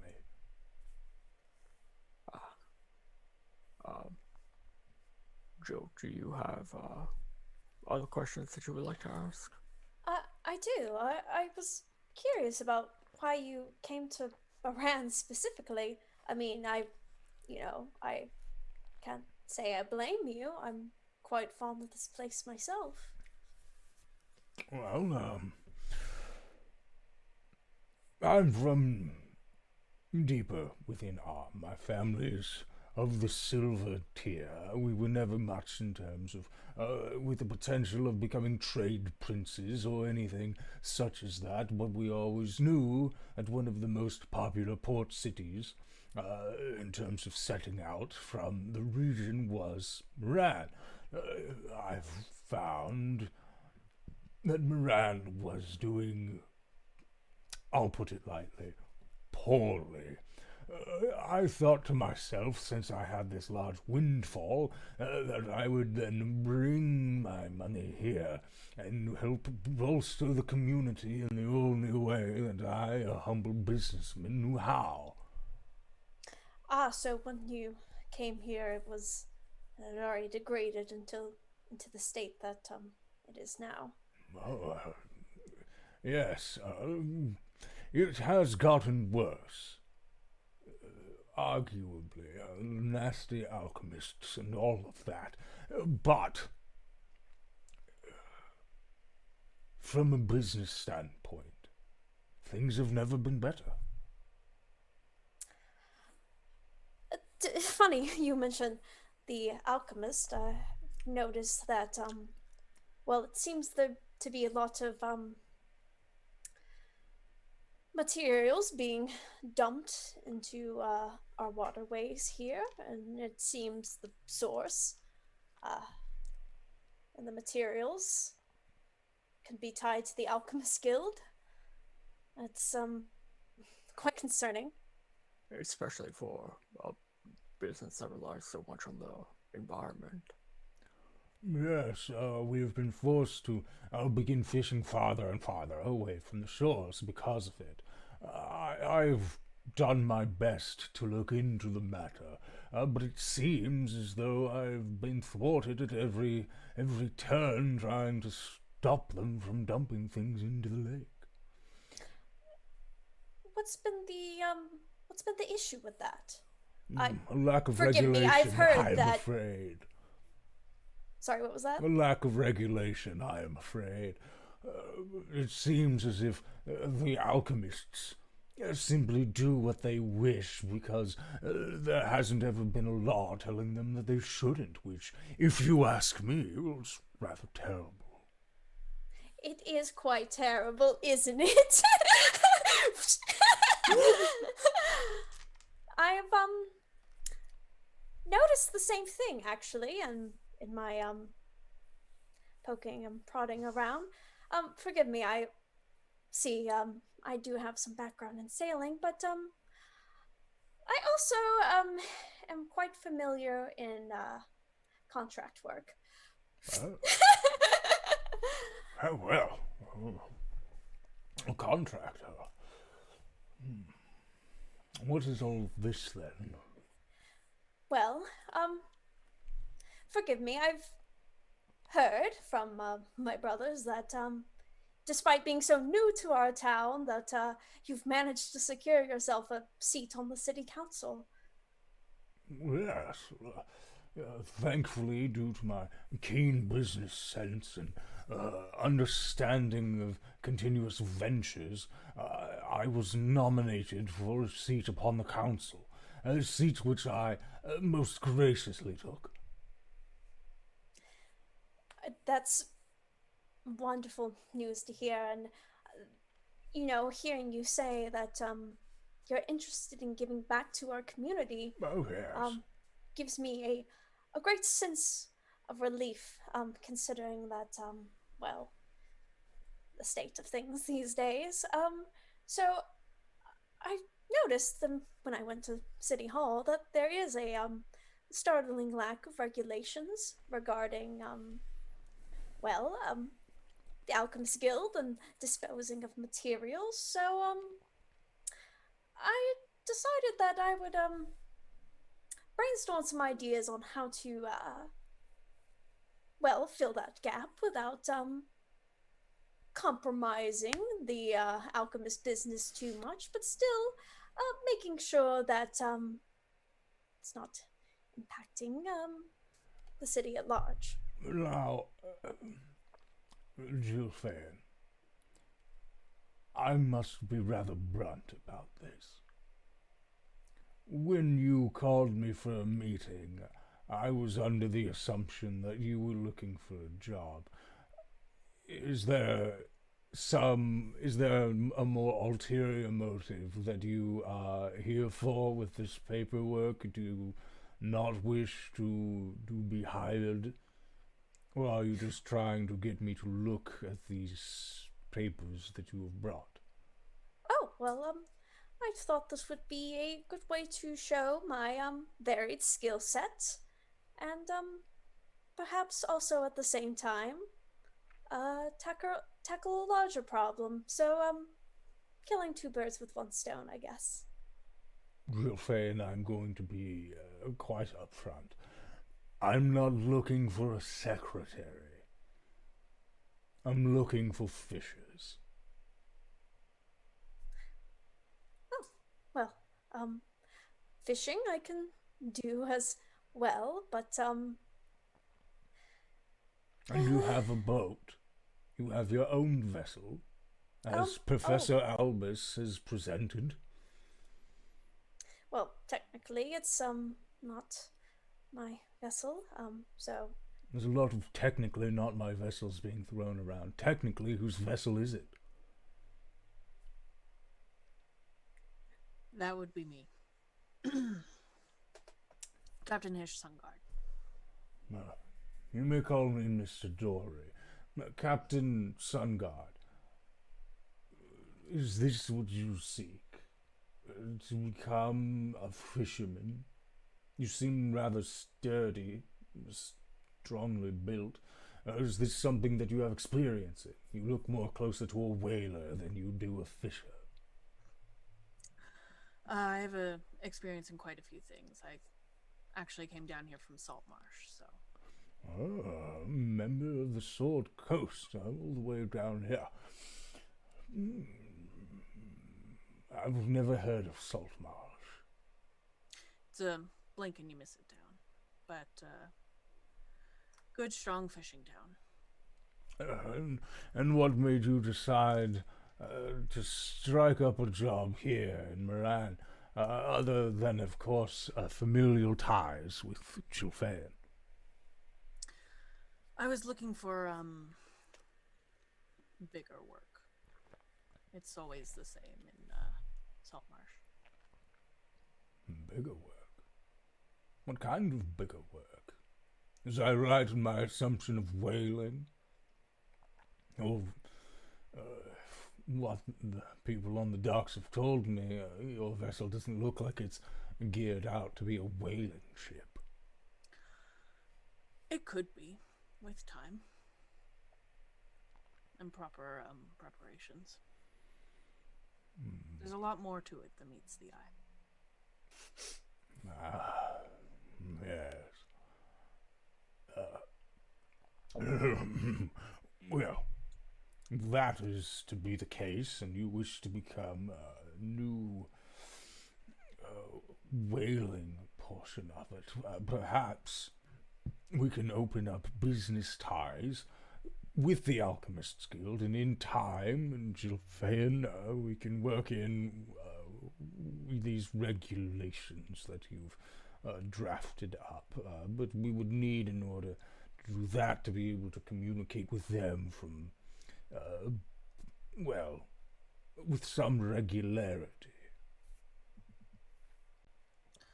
Well, if that is of interest to you, that is certainly of interest to me. I would be pleased to work for you as a whaler.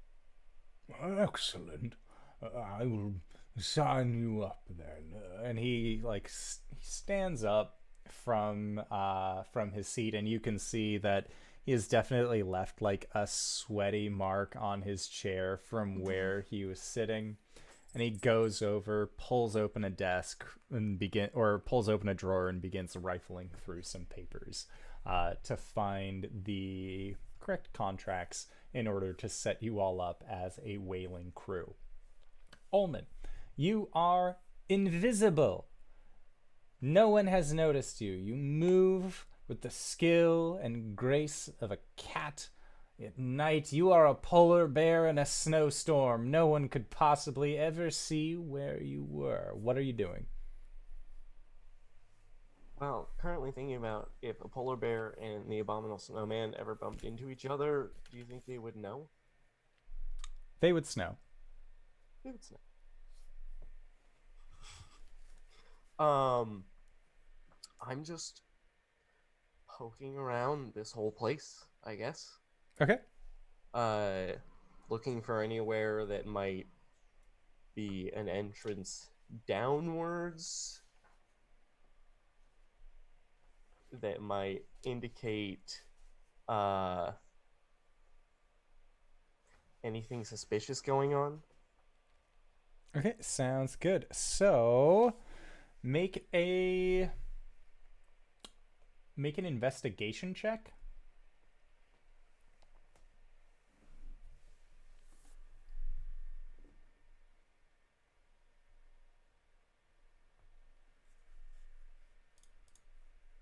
Can I get a 26? Okay. So with a 26, as you dodge out of the way of these industrial workers, as you are looking around, you notice that a lot of the crates that are here not only are marked toward to head out towards the Sword Coast, that you can kind of get the smell are preserved fish. But you also see that there are several crates and a multitude, actually more than several, there is a multitude of these crates that are marked flammable, dangerous, fragile, you're not sure what that word means, must be Italian, and all things considered, it looks like a lot of the alchemists in town actually use this warehouse to then store and transport things that they work on. But looking around, you don't see any hatches that lead down. There are no secret panels or anything else like that as you're kind of making the rounds through here. You do see that there is a spiraled staircase in the corner that leads up to a loft on the second story. And looking up on that second story, you can see that there is a crane that's helping move things from just kind of helping move things around on the bottom floor. But you don't see any inherent ways down.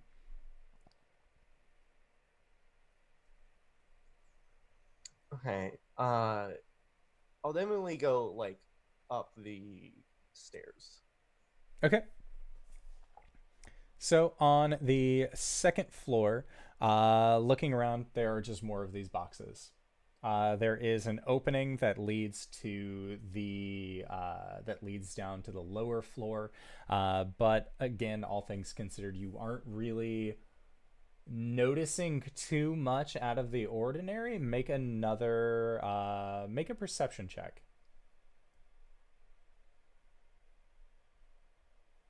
These babies rolling hot tonight. 28. Okay, so with a 28, as you poke around, you end up seeing what looks like 3 large cats with wings on their backs that seem to be nestled up against a wall. And they look like they are larger than horse-sized. And they have what looks like spined tails coming off of them as well. And they are just resting. It seems like they are more nocturnal in nature. You can roll a nature check if you'd like.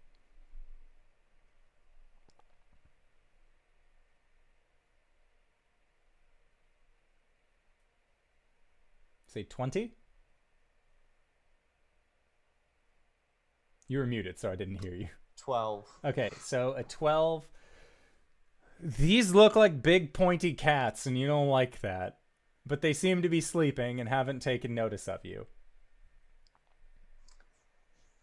Oh, those are... I have no clue what those are, Ham. And Ham just has a little bit of... They don't seem to like these big cats at all. Yeah, I don't want to tangle with these, but it's weird that they're here. I think.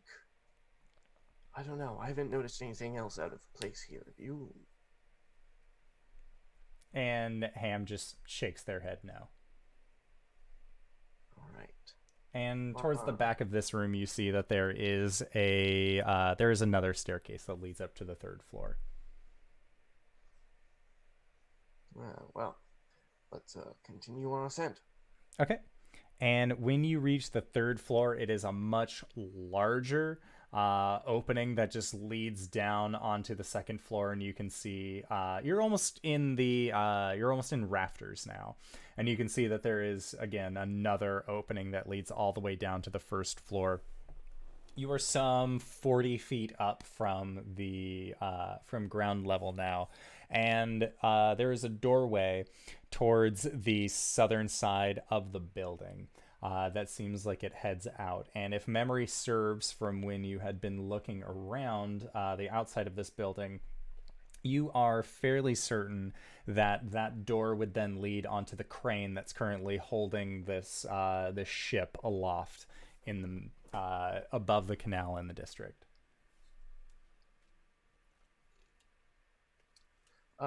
Is there any other way to get onto that ship? From what you are able to perceive, having looked around outside, you know that there are chains that you could potentially climb up from the ground level to get up there. It would just be a very difficult, it would be a difficult time for anyone who wasn't For Hish, not a difficult time. For Albus, very difficult time.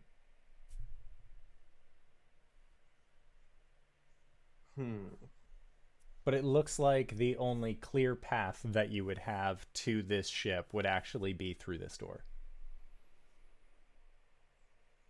I do know there's people up there, though. You're not sure if people are up here. As you have gone from from level to level, the amount of people, the amount of workers has somewhat dwindled. It seems like there isn't really room to keep crates in storage, especially storage of volatile components this far up. And it seems like, if anything, this is just almost a artifact of it being an older styled warehouse that then just has the opening to the outside crane. And Gotcha. if anyone was up here, they either live and exist inside of this ship, or they operate the crane that holds this ship up. Yeah, I thought you had said someone was actively operating it, so that's why I thought there was someone up there. No, there was an internal. There's a smaller internal crane that's used to move cargo. Gotcha. Yes. Okay, cool. Then I'll check that door carefully. Is it locked, It is not locked. trapped, or anything? Make an investigation check.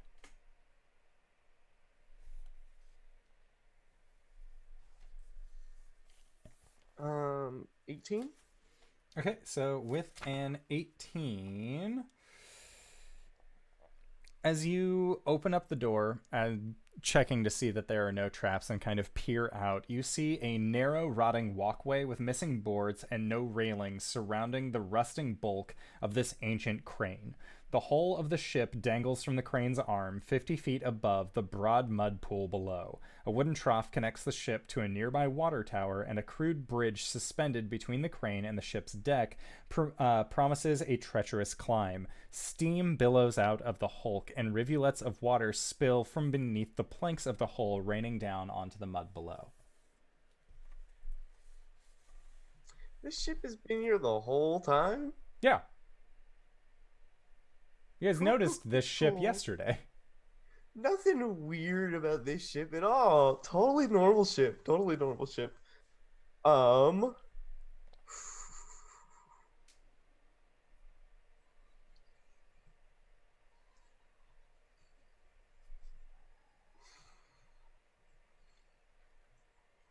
I think Ulman is Ham. I think what I'm thinking is that water tower is somehow connected to the pool in some way. That's where fresh water could be stored. But it's maybe too small. But this ship is definitely weird. Why freshwater? Or, well, salt water.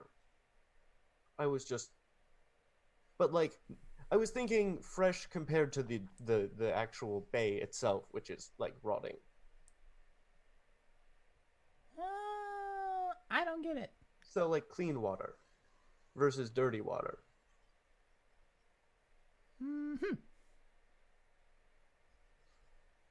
Ham is very confused and having a difficult time following. He has you tiny wouldn't- brain. You wouldn't want to swim in the bay, right? No.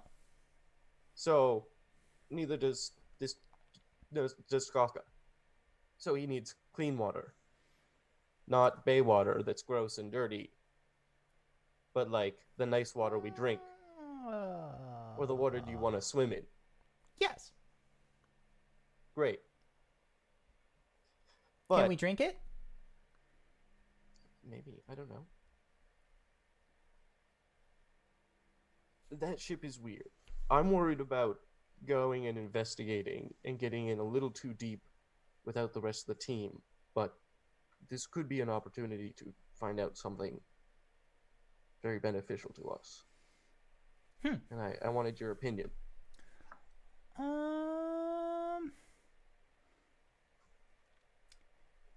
Ship looks bad. Those big cats look bad. The cats are asleep. So they're still bad.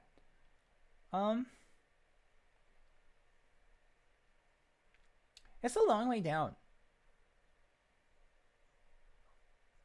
And Ham sort Yeah. of like leans over the side and just like makes a small pebble with his finger and then just lets it drop and watches it fall. And then with a small bloop into the mud pool, just We got to be very careful. mm-hmm. That's all that means. But, well, I think we can do it. Ham. You don't have any, like, convenient new tricks up your sleeve by any chance for, like, maneuvering, do you? I don't know, do they? Yes, fly.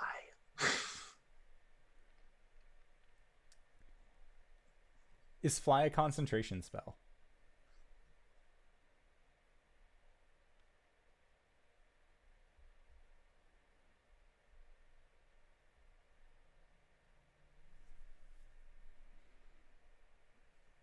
Yes, so He said so, and then it got muted.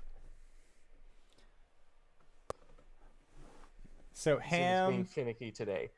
Or, well, I guess I don't really know how magic works. Can we be invisible and do something else at the same time?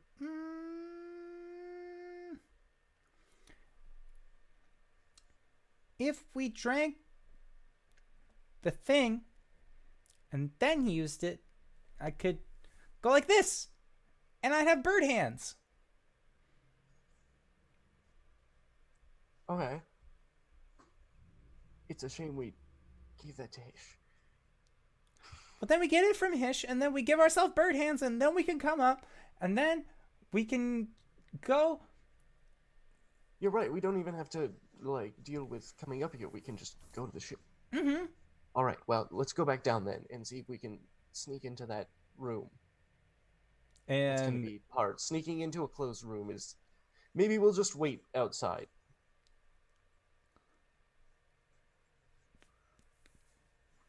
yes.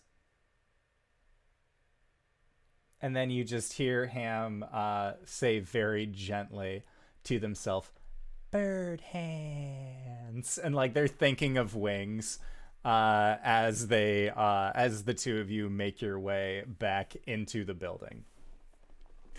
I love bird hands. Alright. I'm down. I dig it. I'm hip. I'm with it. Bird hands. All right. So while Ham is thinking of bird hands and Ulman, you are making your way back down to the ground floor to get out. Make another stealth check.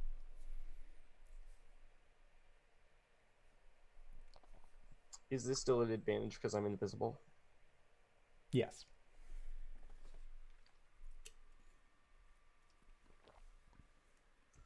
$21. Okay. You are all set. Super invisible. It's no worries there. So, then we go back to the interview. Interview with Mr. Dory. Thursdays with Dory. It's bad. And Dory will turn around, having found the documents, and will lay them out onto the table. Well, this one says that you and your crew are offering yourselves to sign on to Dory and Co. Fishing, catering.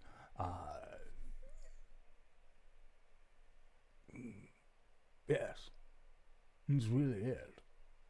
Oh, and warehousing. Do you mind if I just take a quick, read through of all Oh of this? yes. Be my guest, Jilfa'en.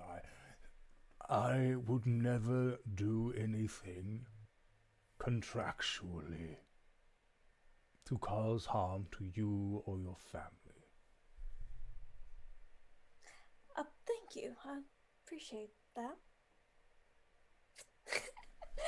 All right. Make a perception check. Or an insight check. Did you want to say something, Connor? Yeah, you can roll this first. Albus is going to say something telepathically to both of you. Perception and insight are the same, so...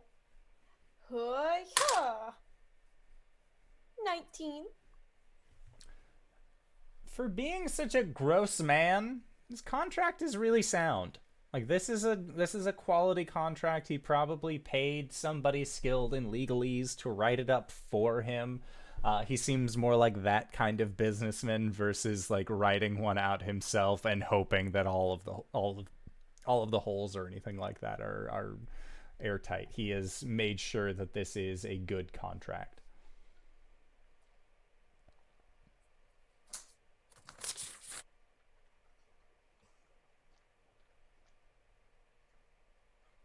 Looking at it.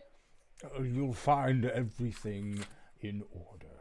Not only will you be able to gather 15% of what you get through your whaling, however, you also will get a sum of 150 gold per week, which you can then collect at the end of every 2 weeks. This, of course, is going to be prorated based on the number of people that are on your crew, so that way we can continue at a sustainable rate for our business while making sure that your cost of living is paid for in kind. Ah, sounds good.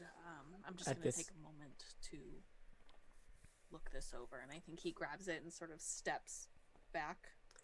Yeah, at this point, I'm going to say in both of your minds, I'm going to provoke him. Get ready. We may be able to avoid this. Wait for my signal before we attack him. Hish very casually hooks his hand into one of his belt loops while he holds the paper in his other hand. I'm going to cast Detect Thoughts one more time psionically. Okay. Since the first one should have worn off by now. Yes. Right. Mr. Dory, before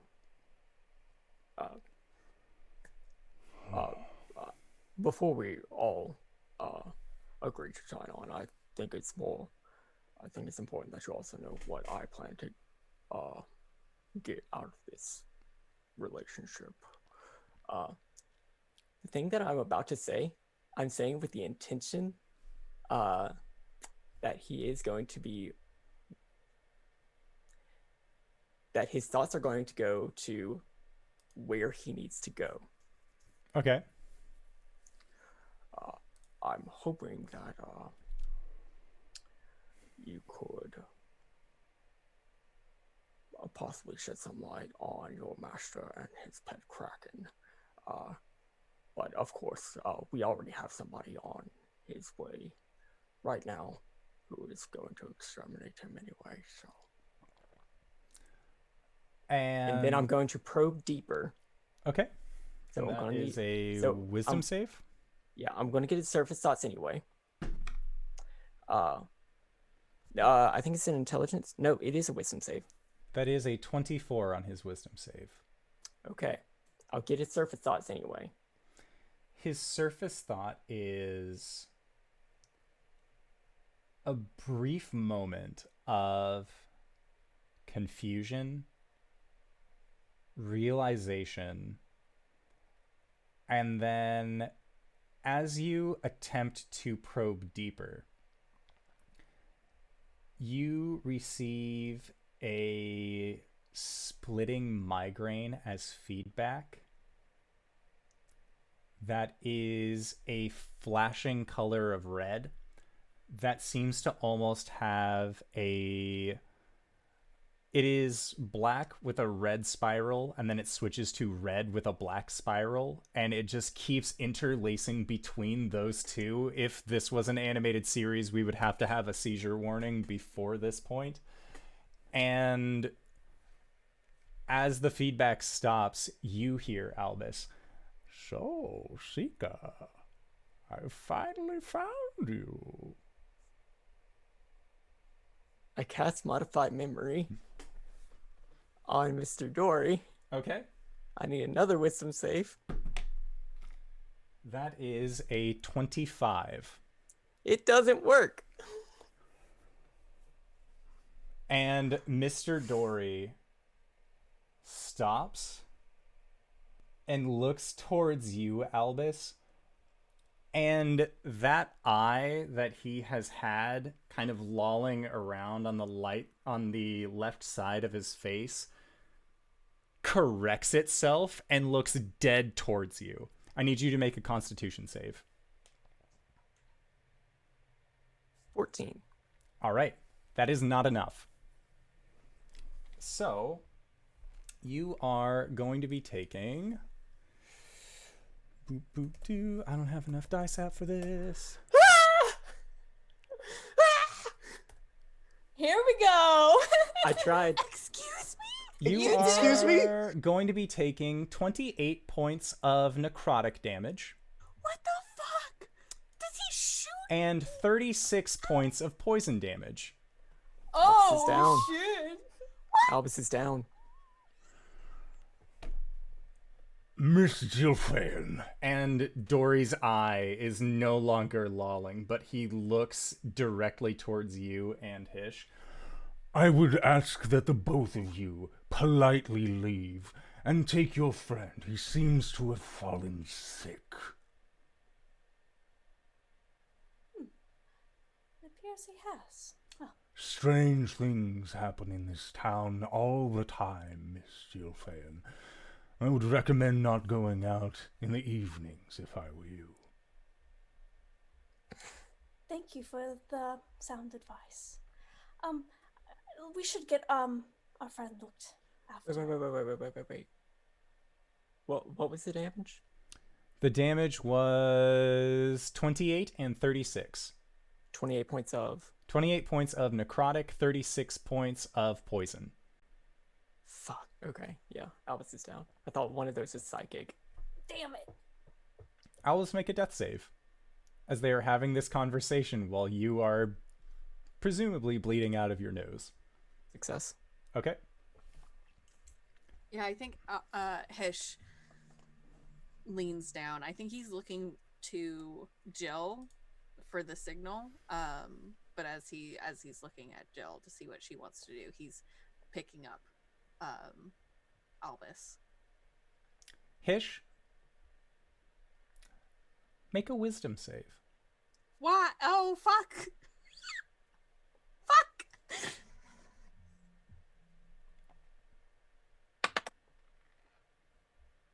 That's a 17 plus 3. As you are going to pick up Albus, and Mr. Dory is looking at you and Jill as you scoop up your beleaguered friend, you feel like Mr. Dory is having a glimpse. He is also taking a peek at potentially what you are thinking about in this moment. Yeah, I think Hish throws Albus over his shoulder and pulls out his sword with the other hand. Let's go! I'm casting Sending to Ulman. Shit's going down. Where are you? Can I literally open the door? Yeah, I would say that you would be able to open the door at this point. Yeah, you see Hish standing in front of Mr. Dory's desk with Albus over his shoulder and his sword sort of pointed at him. You just hear the door open and close behind you. Captain Sungard. Jill. I am going to ask you once. Politely leave. If you can do this, I will forgive your misgivings. If you cannot do this, well... And he motions, or makes a motion towards Albus. You have drawn your sword on me, a city councilman, but this is something I am willing to forgive. I want to casually cast Cure Wounds on Albus while he's talking. Just be like, yes, yeah. He will hold up his hand towards you, Jill. Your brothers may still retain their jobs as captains. All I ask is that you leave and never come here again.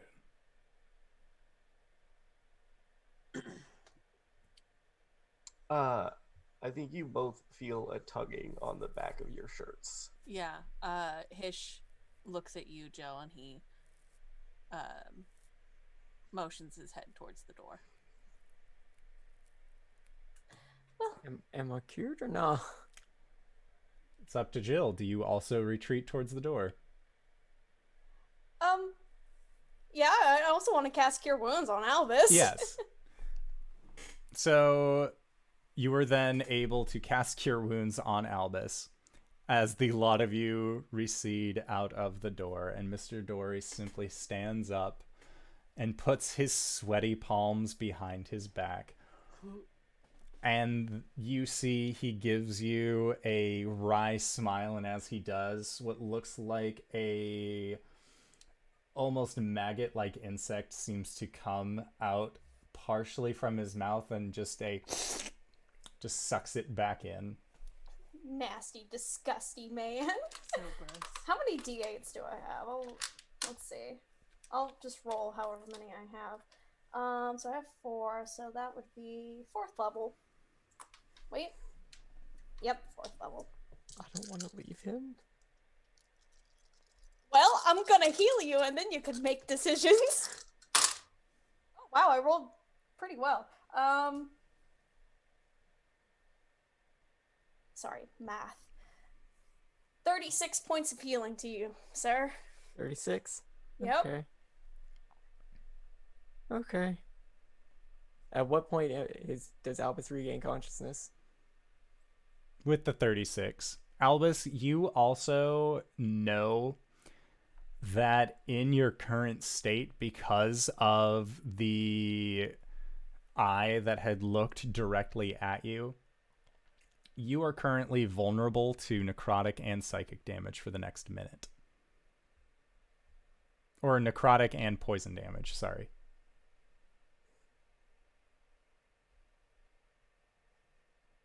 Okay. Because of the eye that's on me? Yes.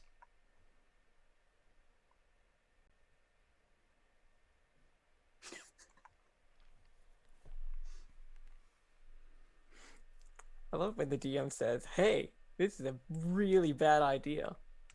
Mm-hmm. Do you? As you're all departing, Hish, you can just feel like Ulman's hand on your other shoulder the whole time. Mostly because it's way easier to move behind someone than like dodge through a crowd of people. So, as this door closes, like, can we still see in the office? You can see Albus for a split second into the office. Can I do something in that split second? Yes, you can. Black tentacles. Okay. Or no. Hunger of Hadar. Sorry, I get them confused all the fucking time. What are you doing? So you know that thing where I make a space into like complete darkness and I also have tentacles lashing out at people? Oh my fucking god. I'm doing that.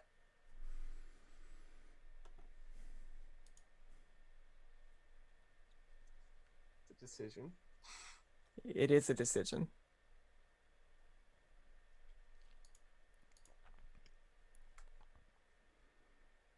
Okay.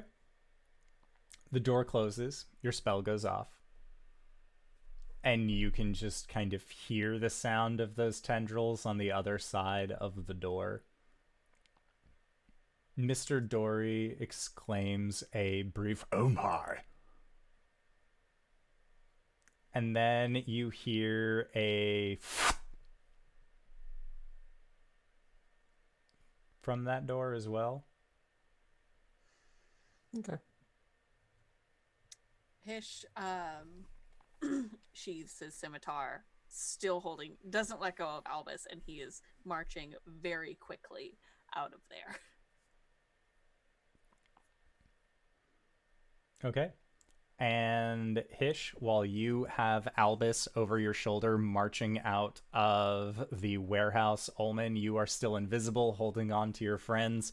And Jill, you are partially wondering, but kind of knowing that the veiled threats of Mr. Dory weren't exactly as veiled as he may have led them to believe. That is where we are going to call it for tonight's session. Thank God! I don't know how much more I can take! So with that, I would like to say thank you to everybody who decided to join us for this wonderful venture. It was quite a fun time. I know I had a great time. So, hey Dingo, where can we find you? What do you do? Find me screaming. I'm screaming. You can find me on Twitter at WheresMyDingus. I mostly talk about Animal Crossing, but you can also find me. What am I doing right now? Things have gotten so mixed up since this whole pandemic started. But as far as what I'm doing right now, you can obviously find me here on Thursdays. Every other Friday, you can find me on Off the Table playing Tales from Thersha, which is a homebrew D&D 5e game. And then the alternate Fridays, so this Friday, tomorrow, I'm going to be on Matthias's channel playing in a game of Songs for the Dusk in a game called None of Us Are Going Back. It's essentially a game with 2 himbos and 1 swamp witch who's the only one among us who can probably read. So it's very good. Please check it out. It starts it's a late night stream, so if you are a late night person, that is very good for you. Keep an eye on my Twitter for that.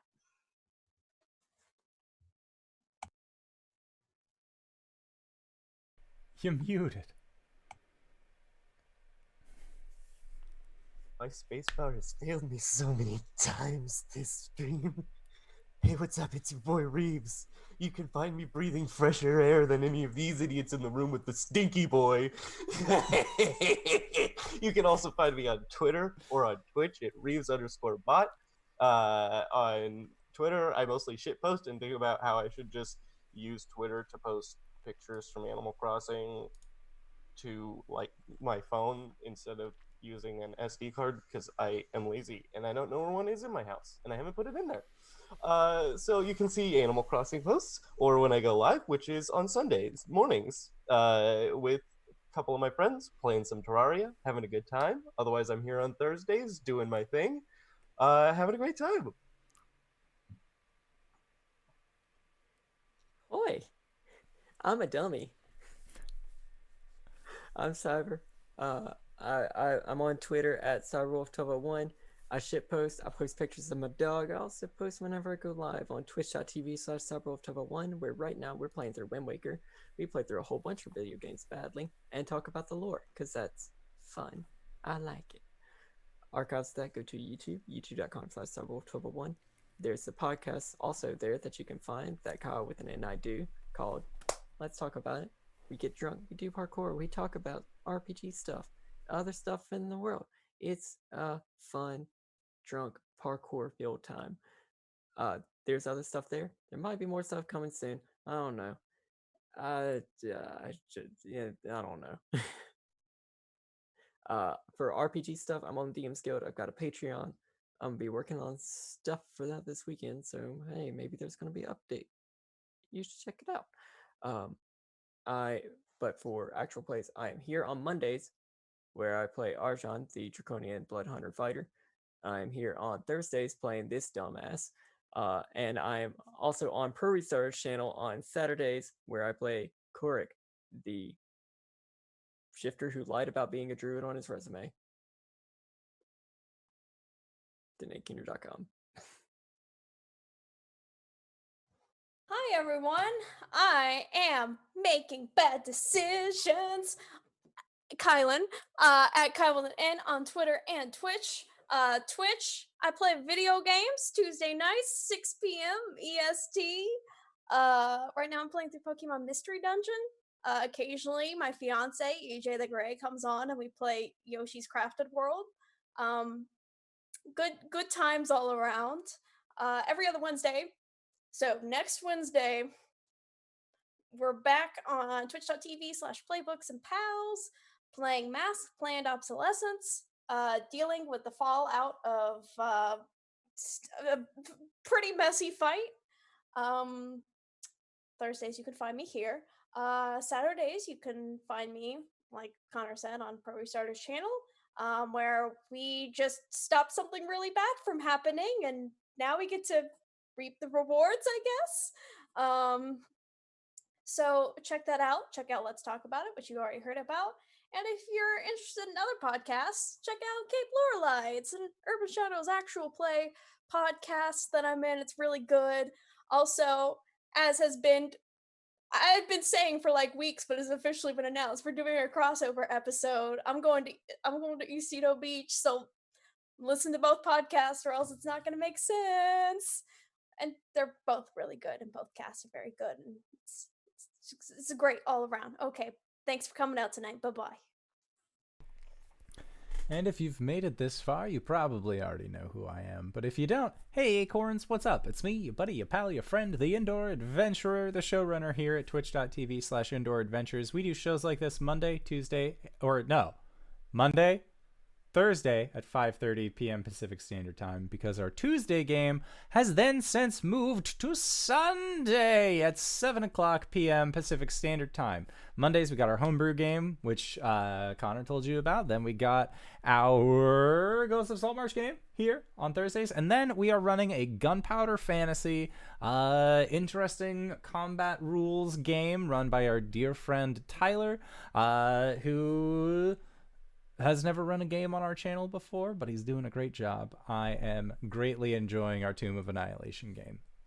If you would like to check out more of what we do here on the channel, consider going to youtube.com/Indoor Adventures, where you can catch up on all of our VODs, or find us anywhere where podcasts are made available for free under the same moniker. But for now, we are going to be going to patreon.com/Indoor Adventures into our after show called Nights in the Courtyard. It is currently being made available for free. So if you would like to find out more about these characters, you have any questions, Blueberry1, thank you for subscribing with Twitch Prime. Wowee, towards the end of the show, but you did a great job. Hey, you should join us on our Discord, which we have set up. So consider checking us out there, and we will see all of you guys next time. All right, everybody. Bye-bye.